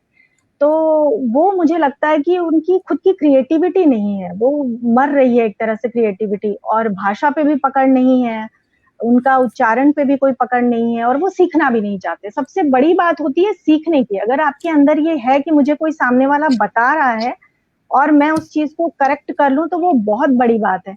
अगर आप खुद को पारंगत समझते हो, अगर आपको लगता है कि मुझे सब कुछ आता है, तो आप कुछ नहीं सीख पाओगे, और आप आज जहां हो आप 10 साल बाद भी वही रहोगे। तो मुझे लगता है कि कोई सिखा रहा है और कमी बता रहा है, तो वो तो बहुत बड़ी किस्मत है आपकी कि वो आपकी कमियां बता रहा है। आप उसको सुनिए और उसको समझिए और करेक्शन कीजिए उसमें। लेकिन जब वो नहीं सुनते तो मेरा भी वही एटीट्यूड रहता है कि नहीं बताना, चलो जब सुनना ही नहीं है तो क्यों बताएं। लेकिन इस तरह से तो बहुत अच्छे। मैं एक शेर और हमारे मुझे जी, मैं बस एक बात ये कहना चाहती हूँ कि हम लोगों के ज़माने में, अब हम लोगों को बड़ा मज़ेदार बात है कि ये फ्रेज़ बार-बार बोलना पड़ रहा है हमारे ज़माने में, लेकिन सच्चाई ये है कि रेडियो सुन के सीखते थे। आज भी रेडियो सुन के बहुत से लोग सीखते हैं। अगर एक अनाउंसर कुछ गलत बोल देगा, तो हज़ारों लोग उसको सुन रहे हैं और उसको रिपीट करेंगे रेफ़रेंस के साथ कि रेडियो पर सुना था। तो बड़ी ज़िम्मेदारी है कि अगर आप एंकर या अनाउंसर हैं, तो आप सही बोलें, और कोई सही बताए तो उसको सुनने की भी कोशिश करें। जी इरफान साहब, आप कुछ कह रहे थे? बिल्कुल बिल्कुल, मैं कह रहा हूँ कि बहुत सारे कमेंट्स हैं। इस बीच में एक कमेंट मुझे बहुत अच्छा लगा साजिद अहमद साहब का। वो कहते हैं कि उर्दू और हिंदी में फर्क है इतना, हम ख्वाब देखते हैं वो सपना। तो बहरहाल जैसे ख्वाब और सपने की बात हुई, इसी तरह है प्यार, मोहब्बत, खलूस, वफा, इश्क, प्रेम, ये एक ही धागे के मैं कहूंगा कि मोती पिरोने वाली बात है। कौन सा लफ्ज कहाँ सही एडजस्ट हो जाए। बात आपने की कि जुबानों की, तो मेरा ये मानना है, बल्कि जब हम तारीख को पढ़ते हैं, लैंग्वेज को पढ़ते हैं, तो उर्दू हमारी हिंदुस्तान की जुबान है, हिंदुस्तानियों की जुबान है, और मैं वहां तक पहुंच जाता हूं कि ये हिंदुओं की जुबान है। यहाँ गौरी आए, गजनवी आए, या यहाँ अंग्रेज आए, वो अलग बात है, मुगल आए, वो अपनी अपनी जुबान लेकर आते रहे। अंग्रेज अंग्रेजी लेकर आए, ठीक है, मुगल फारसी लेकर आए, तुर्की लेकर आए, तो लेकिन जो हमारा अपना बेसिक ढांचा था, ठीक है ना, अपना एक असास था, उसी में उनके अल्फाज जो हैं वो आते गए। और जो हमारी क्लासिकल लैंग्वेज जिसको हम संस्कृत कहते हैं, वो चाहे संस्कृत वैदिक थी या क्लासिकल संस्कृत थी, फिर किस तरह से प्राकृत बनी, बहुत लंबा एक सिलसिला है जो आज तक चलता आया है, आर्यन की लैंग्वेज है। तो फखर से मैं कहता हूं, मैंने कई इंटरव्यूज में कहा है कि भाई मेरी हिंदुस्तानी जुबान है। और उर्दू मामला फिर वही है कि जब पार्टीशन हुई तो उर्दू और हिंदी की लड़ाई शुरू हुई, वरना जो आपने कहा वो भी मेरी जुबान, जो मैं पढ़ रहा हूं वो भी आपकी जुबान। तो उर्दू हो या हिंदुस्तानी हो, ये हम सबकी जुबान है। बात यहाँ मैं कह रहा था कि एक दो कमेंट्स यहाँ ये भी थे कि आप सारे के सारे एंकर हैं, तो अनाउंसमेंट कैसे देते हैं, तो वो भी बताइएगा। देखिए, मैं ताजी मैं कहूंगा कि मैं अपनी अनाउंसमेंट दे सकता हूँ, बाकी वो जाने। जब हम वहां बैठते हैं तो हम कहते हैं कि 100.7 मेगाहर्ट्ज पर हम आकाशवाणी पुंछ से आपसे मुखातिब हैं सामीन, या ठीक है ना, आगे जो भी वक्त हो, 5 बजा चाहते हैं, आइए अब हम आपको सुनवाते हैं गोजरी में खबरें। ठीक है, तो इस तरह से रहता है। तो अगर आप भी अपनी अपनी एक अनाउंसमेंट दे दें, क्योंकि यहाँ हमारे कुछ नाजरीन सुनना चाहते थे। बहरहाल बहुत सारे नाम हैं, उन नामों के साथ उनके पैगाम भी हैं। वक्त कम है इसलिए मैं पैगाम नहीं पढ़ पा रहा हूँ, बहुत सारे हैं। ये रितु जी खुद पढ़ेंगी और आपको एक एक करके इनका जवाब भी देंगी। रितु जी, जो आपने पढ़ा वो सारे का सारा हम हिंदुस्तानियों का असासा है, विरसा है, मैं कहूँगा कि सरमाया है, जागीर है। इस बीच में क्या कभी आपने ये प्रैक्टिस भी की कि मैं उर्दू लिखना सीखूं? जी, दरअसल कुछ लोगों ने मुझे कहा था कि आप अच्छा लिखती हैं तो आप उर्दू भी सीखिए। यहाँ हिसार में ही एक सतीश कौशिक जी हैं, उन्होंने मुझे कहा था कि मैं आपको उर्दू का कायदा दूँगा, आप उर्दू में सीखिए। और भी 1-2 लोगों ने कहा था। तो मुझे वैसे भी अलग-अलग भाषाएँ सीखने का शौक है, चाहे वो जापानीज़ हो, जापानीज़ भी मैंने थोड़ी बहुत सीखी थी, लिखना सीख रही थी मैं थोड़ा बहुत। तो मुझे उर्दू का भी था कि मुझे लिखनी है तो थोड़ी आसानी हो जाती है, अगर क्योंकि कई बार क्या होता है कि कई लोग भेजते हैं तो उर्दू में लिखते हैं और उसका जब ट्रांसलेशन हम पढ़ते हैं तो वो उल्टा-पुल्टा हो जाता है, समझ नहीं आता। तो इसलिए फिर वो मुझे दूसरों को भेजना पड़ता है, फिर वो ट्रांसलेट करके भेजते हैं तो थोड़ी दिक्कत होती है। तो लगता है कि अनपढ़ जैसी बात हो गई, तो आनी चाहिए, भाषा आना तो कोई गलत बात नहीं है, जैसे हिंदी वैसी उर्दू। तो मैंने पिछले दिनों लगभग 15 दिन कोशिश की थी, सच बताऊँ, लेकिन उसके बाद मुझे लगा कि मुश्किल है या शायद मैंने बहुत देर कर दी। लेकिन अगर मैं थोड़ा-सा और टाइम लगाती सीरियसली तो आ जाती, ऐसी कोई बात नहीं है। तो लेकिन मुझे रितु जी, लगता है मैं इस मामले में मैं आपको एक अपनी ओर से एक प्रेरणा दे सकती हूँ, क्योंकि मैंने अभी कुछ साल पहले एनसीपीएल से 1 साल की का पूरा कोर्स किया लिखने पढ़ने का उर्दू। और यकीन जानिए, शुरू के ही कुछ दिन लगता है कि मुश्किल है, लेकिन जैसे ही आप हरूफ पहचानना सीख जाते हैं, उसके बाद सब कुछ आसान है, सब कुछ। इतना मजा आता है पढ़ के, क्योंकि हमारे साथ सबसे अच्छा जो हमारा जो बेनिफिट है वो ये है कि हमारी ग्रामर एक है। ग्रामर हमें नहीं सीखनी है, हमें सिर्फ हरूफ पहचानने सीखने हैं कि ये क्या लिखा हुआ है। तो जैसे ही आप सारे अल्फाबेट पहचान लेते हैं, उन्हें जोड़कर लिखना सीख लेते हैं, कि उर्दू में हर्फ को जोड़ के लिखने का जो एक टेक्निक है वो थोड़ी मुश्किल होती है। जैसे आप वो सीख लेते हैं, फिर जैसे मैं आज भी बोलती हूँ कि क्लास 4-5 के बच्चे के लेवल की मेरी उर्दू है, मगर मैं उससे मुतमईन हूँ फिलहाल, क्योंकि मैं पढ़ लेती हूँ और कहीं कोई लफ्ज अगर देखना है कि क्या है, सही लफ्ज क्या है, तो समझ लेती हूँ। तो आप इंशाल्लाह आप कोशिश करें, हम सब आपके साथ हैं, आप बिल्कुल आगे बढ़ें और उर्दू बिल्कुल आसान है सीख लेना। जी जी, शुक्रिया। ज़रूर, उन दिनों बल्कि मेरा जो बेटा है वो भी साथ था मेरे, और उसे भी ये था कि मुझे भी सीखनी है, चलो आप सीख रहे हो तो मैं भी सीख लेता हूँ। तो उसने बल्कि थोड़ी बहुत सीख ली, और जब मैंने छोड़ दिया तो उसने भी छोड़ दिया। वो बोला 1 से भले 2 लोग सीख लेते तो ज़्यादा बेटर था, अब अकेले मुझे भी नहीं मन करता। उस चीजें तो फिर कोशिश से करूंगा। मैंने लिखा है तो 3 in 1, यानी इंग्लिश, हिंदी, उर्दू। तो मैंने बातों बातों में शायद एक बार आपको कहा भी था, लेकिन नहीं दे पाया। कोशिश करूंगा कि मैं उसको अपडेट कर दूं या आपको भेज दूंगा। बहुत ज्यादा जो है बातें हो गई हैं। मैं चाहता हूं कि क्योंकि यहाँ कुछ फरमाइश आ रही है, 1-2 अगर गजलें हो जाएं तो फिर हम इस प्रोग्राम को भी अपने वक्त के अंदर अंदर समेटने की कोशिश तो करते हैं, लेकिन बातें इतनी फैल जाती हैं कि हमें 15-20 मिनट एक्स्ट्रा जाना ही पड़ता है। 1-2 गजलें सुना दीजिए। अनाउंसमेंट की जो फरमाइश थी वो, जी जी जी जी जी। चलिए वो पहले कर देती हूँ। हम इस तरह से बोलते हैं कि एफएम बैंड 102.3 मेगाहर्ट्ज पर हम आकाशवाणी के हिसार केंद्र से बोल रहे हैं। आज शुक्रवार है, शक संवत 1942 के माघ माह की तीसरी तिथि, तदनुसार 22 फरवरी सन 2021।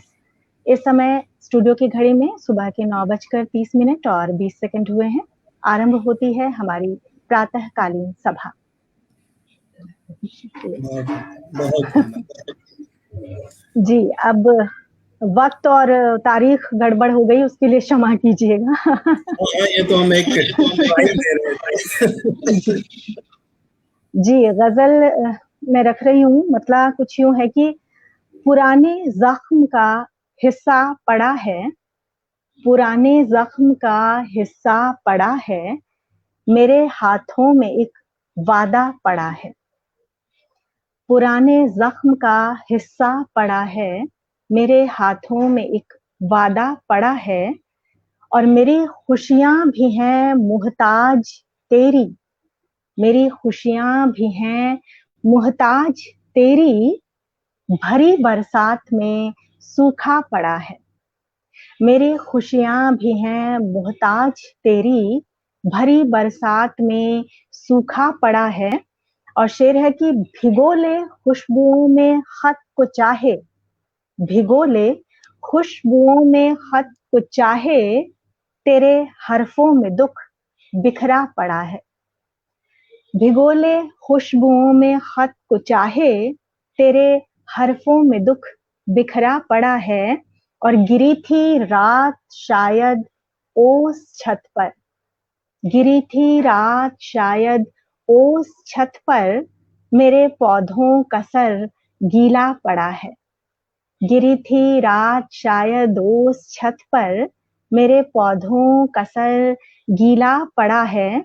और इसका आखिरी शेर है कि मैं ठहरूं या चलूं ये कश्मकश है, मैं ठहरूं या चलूं ये कश्मकश है, कि मंजिल मिल गई रास्ता पड़ा है। मैं ठहरूं या चलूं ये कश्मकश है, कि मंजिल मिल गई रास्ता पड़ा है। पुराने जख्म का हिस्सा पड़ा है, मेरे हाथों में एक वादा पड़ा है। बहुत अच्छे। और इससे पहले कि आप दूसरी गजल पढ़े प्रतिमा जी, मुझे आपका याद आया कि रास्ता पड़ा है, बिल्कुल इसी बहर में और इसी मेरे ख्याल रदीफ में आपकी भी गजल है, तो सुना दीजिए, क्योंकि मैं देख रहा था जब ये पढ़ रही थी आप बिल्कुल याद कर रही हैं शायद। नहीं नहीं, मैं गजल नहीं याद कर रही थी, मैं बहुत ही सुकून के साथ रीतू जी को सुन रही थी। और आज वो हमारी मेहमान हैं बेशक, तो उनको सुन रहे हैं हम, बहुत ही अच्छा लग रहा है। और सबसे अच्छी बात ये है कि हम तीनों यहाँ पे गजल लिखने वाले, उर्दू पढ़ने वाले, अनाउंसमेंट करने वाले मौजूद हैं। तो कहते हैं ना कि एक ही फ्रिक्वेंसी पर प्रोग्राम चल रहा है। और मैं आज सुनाऊं मुझे, लेकिन ये अच्छा नहीं लग रहा कि मैं आज सुनाऊं, मैं जरूर कोई बाद में सुना दूंगी। आज हम लोग ऋतु जी को सुनते हैं। एक सवाल, चार मिसरे सुना दीजिए, कोई मसला नहीं है। और इस बीच में किशोर कुमार साहब ने लिखा है कि प्रतिमा का मैं इस बात के लिए हमेशा एहसानमंद रहूंगा कि उसने मेरी कल्पना को हरूफ को कल्पना को हरूफ को परवाज दी है। बहुत बहुत शुक्रिया। और दीपक प्रताप साहब है, साजिद साहब हैं, और उन्होंने कहा है कि भाई दो जहीन किशोर औरतें जो कुमार है जी हैं सामने बैठी हैं तो बात लंबी होना ही है। जी। क्या फिर से इस वाले कमेंट को फिर से पढ़िएगा। कमेंट है कि आज दो जहीन औरतें, पढ़ी लिखी औरतें आमने सामने हैं तो बात का लंबा होना जरूरी है। जहीन जहीन लिखा तो आप बच गए, वरना हम इस पे ऑफेंडेड हो सकते थे। नहीं जहीन, पढ़ी लिखी जहीन है। बिल्कुल। और मैं बताऊं, किशोर कुमार जी जो कमेंट आप पढ़ रहे हैं, तो किशोर कुमार जी आकाशवाणी वाराणसी के सीनियर अनाउंसर हैं। और मैंने अनाउंसमेंट जिसे कहते हैं सीखना, रेडियो के आदाब सीखना और उर्दू सीखना, जो शुरू की सारी बातें वो मैंने किशोर कुमार जी से सीखी। और उनकी आवाज़ और उनके अल्फाज, उनकी अदायगी के आज भी हजारों दीवाने हैं रेडियो के। बहरहाल वही प्रोग्राम सुन रहे हैं। प्रोग्राम की ये मकबूलियत कह सकते हैं और कामयाबी का ये निशानी है हमारे इस प्रोग्राम की, खासतौर पे आज के। एक चीज मैं गजल सुनाने को बोल, 4 मिसरे सुनाने को कह रहे हैं खान साहब, वो आगे के लिए थोड़ा टालते हैं। एक सवाल मैं पूछना चाहती हूँ ऋतु जी से, कि जब भी हम कुछ लिखते हैं, चाहे वो कहानी हो, चाहे वो कविता हो, गजल हो, नज्म हो, एक वक्त के बाद दिमाग में एक ख्याल आ जाता है कि क्यों ना इसे हम शाया करवाएं, पब्लिश करवाएं। तो क्या आपके जहन में ऐसा कोई ख्याल है, या आप करवा चुकी हैं या करवाने की सोच रही हैं? किताब के बारे में कोई प्लानिंग कर ली है? नहीं प्रतिमा जी, इतनी हिम्मत नहीं कर पाई हूँ। मैं आपसे पहले भी बता चुकी हूँ कि कलेक्शन बहुत नहीं है मेरा, और बहुत से लोग पूछते हैं ये बात, लेकिन मुझे लगता है कि लगभग 10 साल कम से कम आप इसमें कर लो, आप अपना कुछ, आपको लगे कि हाँ मैं कुछ अच्छा कर पा रही हूँ, तभी एक किताब निकालनी चाहिए। मैंने बहुत अच्छे-अच्छे शायर देखे हैं जिनकी 1 या 2 किताबें हैं पूरी उम्र में आई हैं, लेकिन उन किताबों को पढ़ के लगता है कि हाँ वास्तव में कुछ लिखा है। और कुछ लोग ऐसे होते हैं जो 1-2 साल अपना करियर शुरू करने के बाद ही बस ढेरों किताबें निकाल देते हैं, बेशक उनको पढ़ने वाला कोई ना हो। तो मुझे लगता है कि अगर 5-6 गज़लें ही मेरी हों कहीं पे, किसी भी प्लेटफ़ॉर्म पे, तो पढ़े कोई तो उसे अच्छा लगे। तो ये एक छोटी-सी ख़्वाहिश है, लेकिन हाँ, भविष्य में मैं ये करना चाहती हूँ कि मेरा एक कलेक्शन हो। वैसे जो साहित्यिक पत्रिकाएँ होती हैं, जैसे मैंने आपको बताया पहले आर.डी. कंबोज जी हैं, उनकी हिंदी चेतना चलती है, कनाडा से छपती है, और भी बहुत सारी साहित्यिक स्तरीय पत्रिकाएँ हैं, उसमें भेजती रहती हूँ, उसमें छपती हैं। और 2-3 साझा संकलन आए हैं मेरे, जो दूसरों ने, जैसे गज़ल कुंभ में दीक्षित दनकौरी जी ने निकाले हैं 2, और एक नगाइच रोशन साहब ने निकाले थे, उसमें भेज देती हूँ। फिलहाल अपना खुद का अभी सोचा नहीं है, लेकिन आप लोगों की दुआएँ हुई तो जल्द ये काम भी होगा। चलिए, इंशाल्लाह आपका ये सब्र रंग लाएगा ज़रूर। और कहते हैं कि सब्र का फल मीठा होता है, और मुझे अच्छा लगता है उन लोगों से ये सुनना जो लिख रहे हैं और एक मकाम पे पहुँचे हैं, अपना काम भी कर रहे हैं, और फिर भी जब वो ये कहते हैं कि वो किताब के लिए थोड़ा-सा इंतज़ार कर रहे हैं, थोड़ा सब्र रखे हुए हैं, तो मुझे सुन के अच्छा लगता है। क्योंकि छप जाना आज हर किसी के लिए, मैं ये नहीं कहूँगी कि सब ख्वाहिश है, ये लफ्ज़ अजीब है मगर मुझे बोलना पड़ेगा, भूख हो गई है छप जाने की। हम उस काबिल हुए बिल्कुल। हैं चाहे नहीं हुए हैं, मगर एक भूख पैदा हो गई है। लेकिन किताब छप जाने के अभी बाद इन्होंने एक कहा ना कि सनद हो मतलब जाती है। जी, किसी किसी की एक किताब ही दुनिया में उनको अमर कर देती है। गालिब का यानी बिल्कुल, एक ही दीवान, और बहुत सारे बिल्कुल, बड़े बड़े शायर हैं, और कुछ के 20 आ चुके हैं, तो लेकिन पहचानता कोई नहीं है। बहरहाल बिल्कुल। पुरानी एक डायरी। और बात, एक और बात क्षमा चाहूँगी इसमें जोड़ना चाह रही हूँ कि बहुत से प्लेटफ़ॉर्म हैं जो सम्मानित करते हैं, जैसे बहुत सारे शायरों को, शुअरा जो हैं उनको सम्मानित करते हैं, या जो कवि होते हैं उनको। तो उनमें एक कंडीशन होती है कि कम से कम आपकी 2-3 किताबें आ गई हों, तो ज़्यादातर लोग वो सम्मान जो होता है उसके लिए भी ये होता है कि भई ज़रूरी है वो चीज़।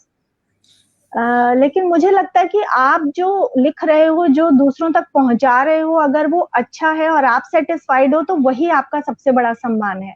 ना कि आप दूसरे प्लेटफ़ॉर्म पे जाके आप सम्मानित हो रहे हो, लेकिन वो जो सुन रहे हैं लोग या जो आप दे रहे हो, आप खुद ही उससे संतुष्ट नहीं हो, तो मुझे लगता है कि वो एक कमी है कहीं पे। ये तो एक फैशन भी बन गया है ना, जब तक सम्मान आप की भी अलग कहानी है। कुछ मैं तो मतलब ये फिर मैं बहुत हल्के नोट पे कह रही हूँ, कोई नाराज़ ना हो जाए। सम्मान की भी एक अलग कहानी है। कुछ लोग अपना सम्मान खुद ही करके सर्टिफ़िकेट बना के लगा देते हैं, वो खुद ही सम्मानित हो जाते हैं। तो सम्मान के ये भी अलग-अलग मयार हैं। आप किस तरह से सम्मानित होना चाहते हैं, ये बिल्कुल आपके ऊपर बिल्कुल डिपेंड करता ऐसे है। ऐसे जी, मतलब हमारे हाथों से निकल गए हैं कि यानी कि आप उनका पूरा लिख कर दो और आप अभी उधर ही हो और वो साहिब किताब हो गए। तो ये भी हैं लोगों की किताबें। आज ना कुछ ऐसे प्लेटफॉर्म हैं जो आपने कही है, जाते जाते बात अब निकल पड़ेगी।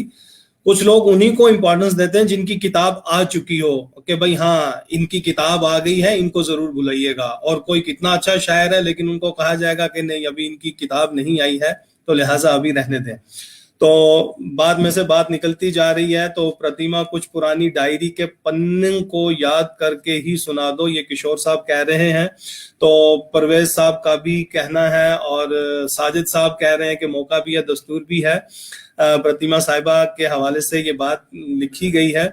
और इस बीच में मैं रितु साहिबा आपको ये बताता चलूं, कहीं देरी तो नहीं हो रही है? हाँ जी, बोलिए।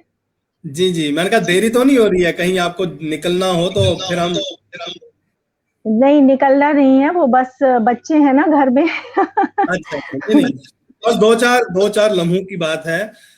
मैं ये कह रहा था कि पहले भी हमें बहुत इस तरह के अच्छे कमेंट्स आए हैं, मैं इसलिए दोहरा रहा हूं कि हमारी हौसला अफजाई जब होती है तो हमें भी अच्छा लगता है।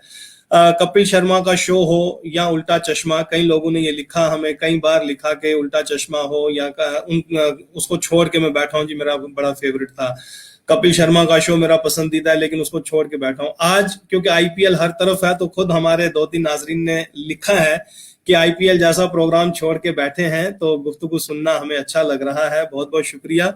तो मैं देखिए इरफान साहब, जिन्होंने आईपीएल का जिक्र किया, मैं उनसे कहूंगी ध्यान से देखिए, आईपीएल यहाँ भी है, आईपीएल का मजा आपको यहाँ भी मिलेगा, बस नजर आपकी होनी चाहिए। बस बिल्कुल बिल्कुल बिल्कुल है।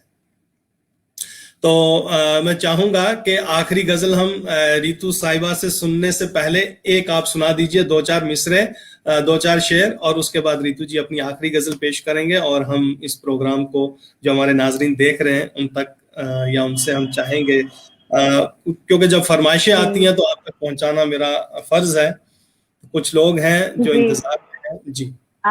वैसे मुझे ये बिल्कुल सही नहीं अपने आप में लगता कि मेहमान सामने हो और मेजबान अपनी गजल सुनाए। नहीं, इरशाद बिल्कुल सुनाइए, बिल्कुल बिल्कुल, हम भी सुनना चाहते हैं, बिल्कुल।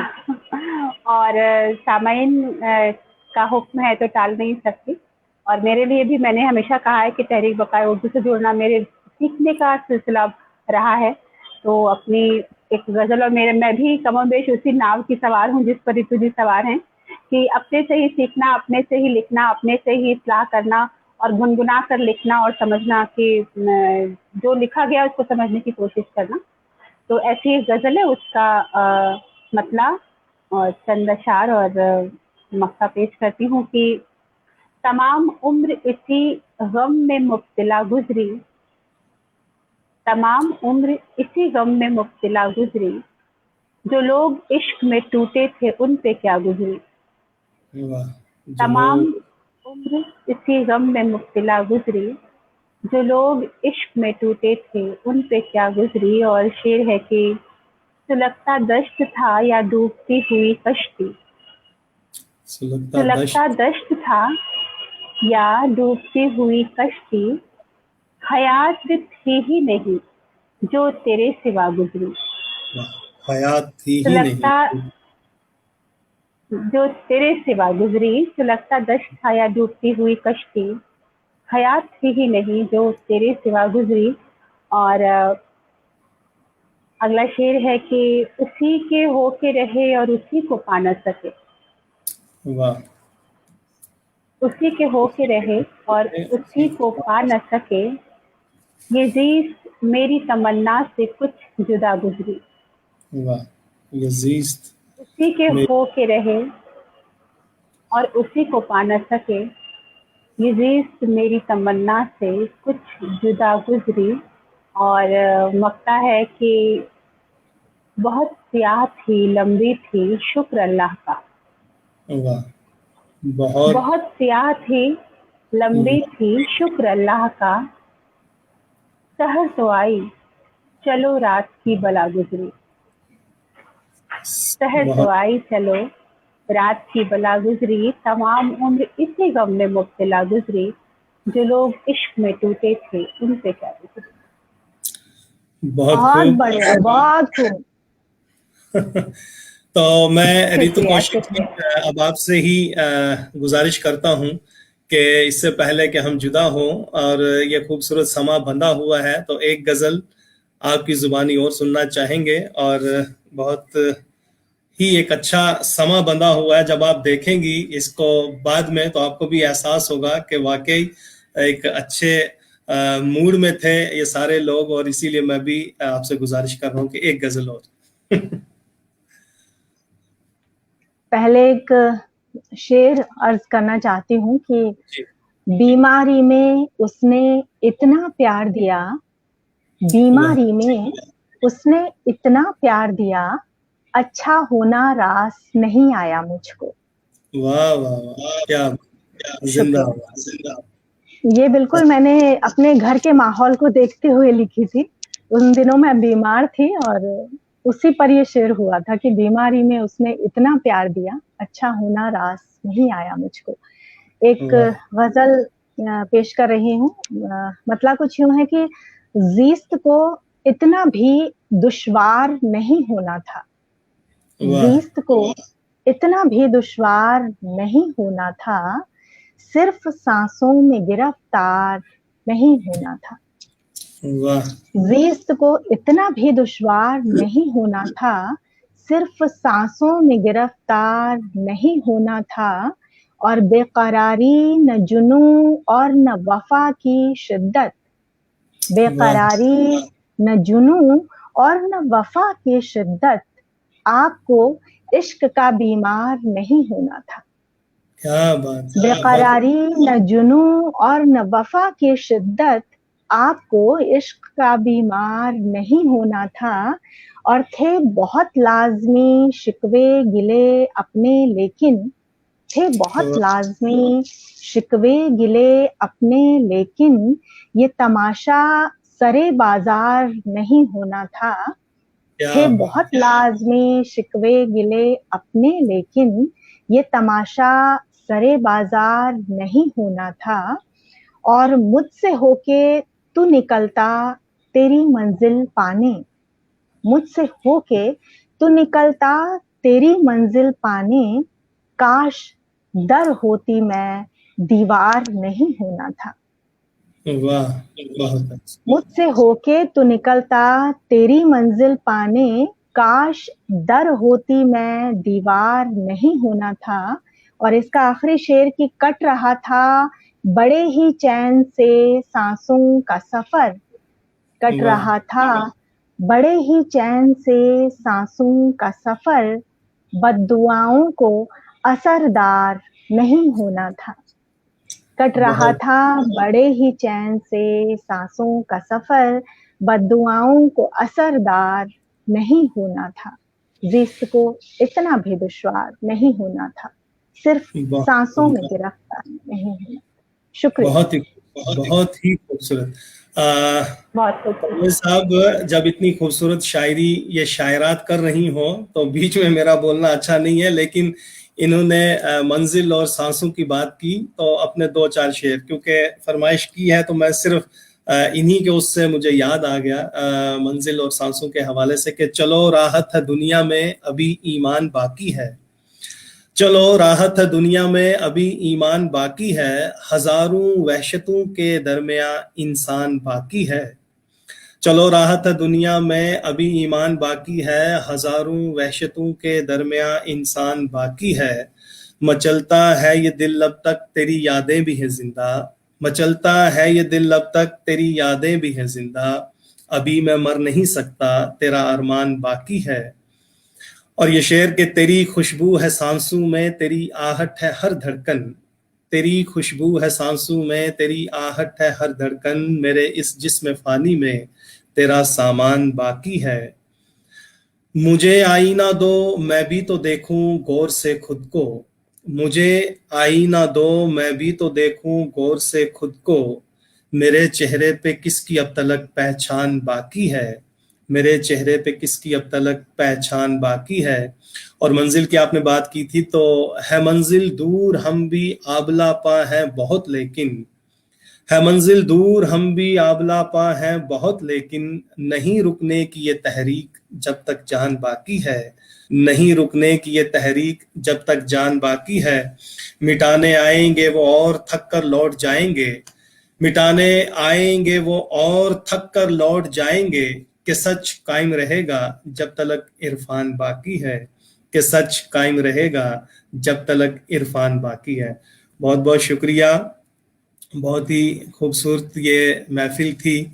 और असली महफिल ऐसी महफिल हर महीने सजनी चाहिए। किशोर साहब आज तक हर शाम ये सजती रही है, अब चूंकि कल से रमज़ान है तो मैं अपने नाजरीन को ये भी कहूँगा कि बड़ा अजीब लग रहा है रितु साहिबा आज हमारे बीच में हैं। इसके बाद ये प्रोग्राम शायद हफ्तावार हम करें क्योंकि रमज़ान है बीच में, रोज़ाना हम भी इस वक्त शायद ना जुड़ पाएँ, इसीलिए मैंने आपने देखा होगा कोई पोस्टर अभी अपडेट नहीं किया। तो रमज़ान के फ़ौरन बाद फिर ये सरगर्मियाँ होंगी, फिर हम हर शाम बैठा करेंगे इसी तरह, कभी महफिल मुशायरा होगी तो कभी किसी और सिलसिले से हम जुड़ते रहेंगे। रितु जी, कोई ऐसा ख्याल, कोई ऐसा ख्वाब, कोई ऐसा लफ्ज, कोई ऐसी बात जो आप कहना चाहती हैं और हम दोनों ने शायद आपको अभी तक ना वो पूछा हो ना वो कहने का मौका मिला हो? जी। नहीं, लगभग इस बातचीत के सफर में सभी कुछ यादें बल्कि पुरानी मेरी ताज़ा हो गई आप लोगों से बात करके। और बहुत शुक्रिया कहना चाहूँगी बकाए उर्दू का कि यहाँ पे मुझे बुलाया और सब लोगों से रूबरू हुई। मेरे दिल की जो बातें थीं, जो मेरी ज़िंदगी से जुड़ी बातें थीं, जो लोगों ने जानी और मेरी ग़ज़लें मुझे यहाँ रखने का मौका मिला। तो बहुत शुक्रिया और आपके इस इतने अच्छे लिटरेरी प्लेटफॉर्म के लिए बहुत सारी शुभकामनाएं देती हूँ और बहुत सारी बधाई कि आप इसी तरह काम करते रहें साहित्यिक क्षेत्र में और आगे बढ़ते रहें, बहुत सारे लोगों को जोड़ें और ये सफर यूं ही चलता रहे। बहुत बहुत शुक्रिया। और जुड़ने की हमेशा हमने कोशिशें की और कोशिश करेंगे भी। आपने भी एक दो नाम दिए हैं और किशोर साहब ने भी, प्रतिमा जी, एक नाम जुनैद कबीर साहब का लिया है कि इनको भी प्रोग्राम में शामिल कीजिएगा। तो यह अब आपकी जिम्मेदारी है, क्योंकि इन्होंने कहा है कि वो बनारस के एक इसी गलियारे के दोस्त हैं, यानी इसी अदबी दुनिया के दोस्त हैं। तो जरूर किशोर साहब, हम उन तक पहुंचेंगे। रितु कौशिक साहिबा हमारे साथ बनी है, आइंदा भी जब कभी हम आपको दावत दें तो जरूर वक्त निकालिएगा। और नाजरीन, मुझे भी कहते हुए ये सांस नहीं बन पा रही है कि मैं कहूंगा कि अब 1 महीने बाद हम मिलेंगे। रमजान है, लेकिन दुआएं कीजिए रमजान अच्छे से बीते, कोरोना जैसी वबा से हम नजात पा लें और फिर से हम ऑनलाइन ऑफलाइन बेहतरीन सी इस तरह की महफिलें कर पाएं। बस इन्हीं दुआओं से। प्रतिमा जी कुछ कहना तो नहीं चाहती? फिर मैं आखिरी लफ्ज कहूंगा जो कहता हूं। जी, शुक्रिया। तो नाजरीन, इन्हीं दुआओं के साथ कि हम सब जहां भी रहें खुश रहें, प्यार मोहब्बत अमन भाईचारे का एक माहौल बना रहे, हम सब एक दूसरे को इसी तरह अदबी प्लेटफॉर्म्स पे मिलते रहें, हिंदू मुस्लिम सिख इत्तेहाद बना रहे, अदब जिंदाबाद, ये दोस्ती जिंदाबाद। मैं कोशिश करूंगा रमजान में अगर कहीं कुछ प्रोग्राम हो पाए तो मैं उसका ऐलान करूंगा, लेकिन रमजान के बाद हम फिर से इसी तरह की महफिलें सजाएंगे। जब तक के लिए हमारी मेजबान रितु कौशिक साहिबा को, हमारी मेजबान प्रतिमा सिन्हा को मुझे इजाजत दीजिए। फिर मिलेंगे इंशाअल्लाह। खुदा हाफिज। अल्लाह हाफिज, शबा खैर।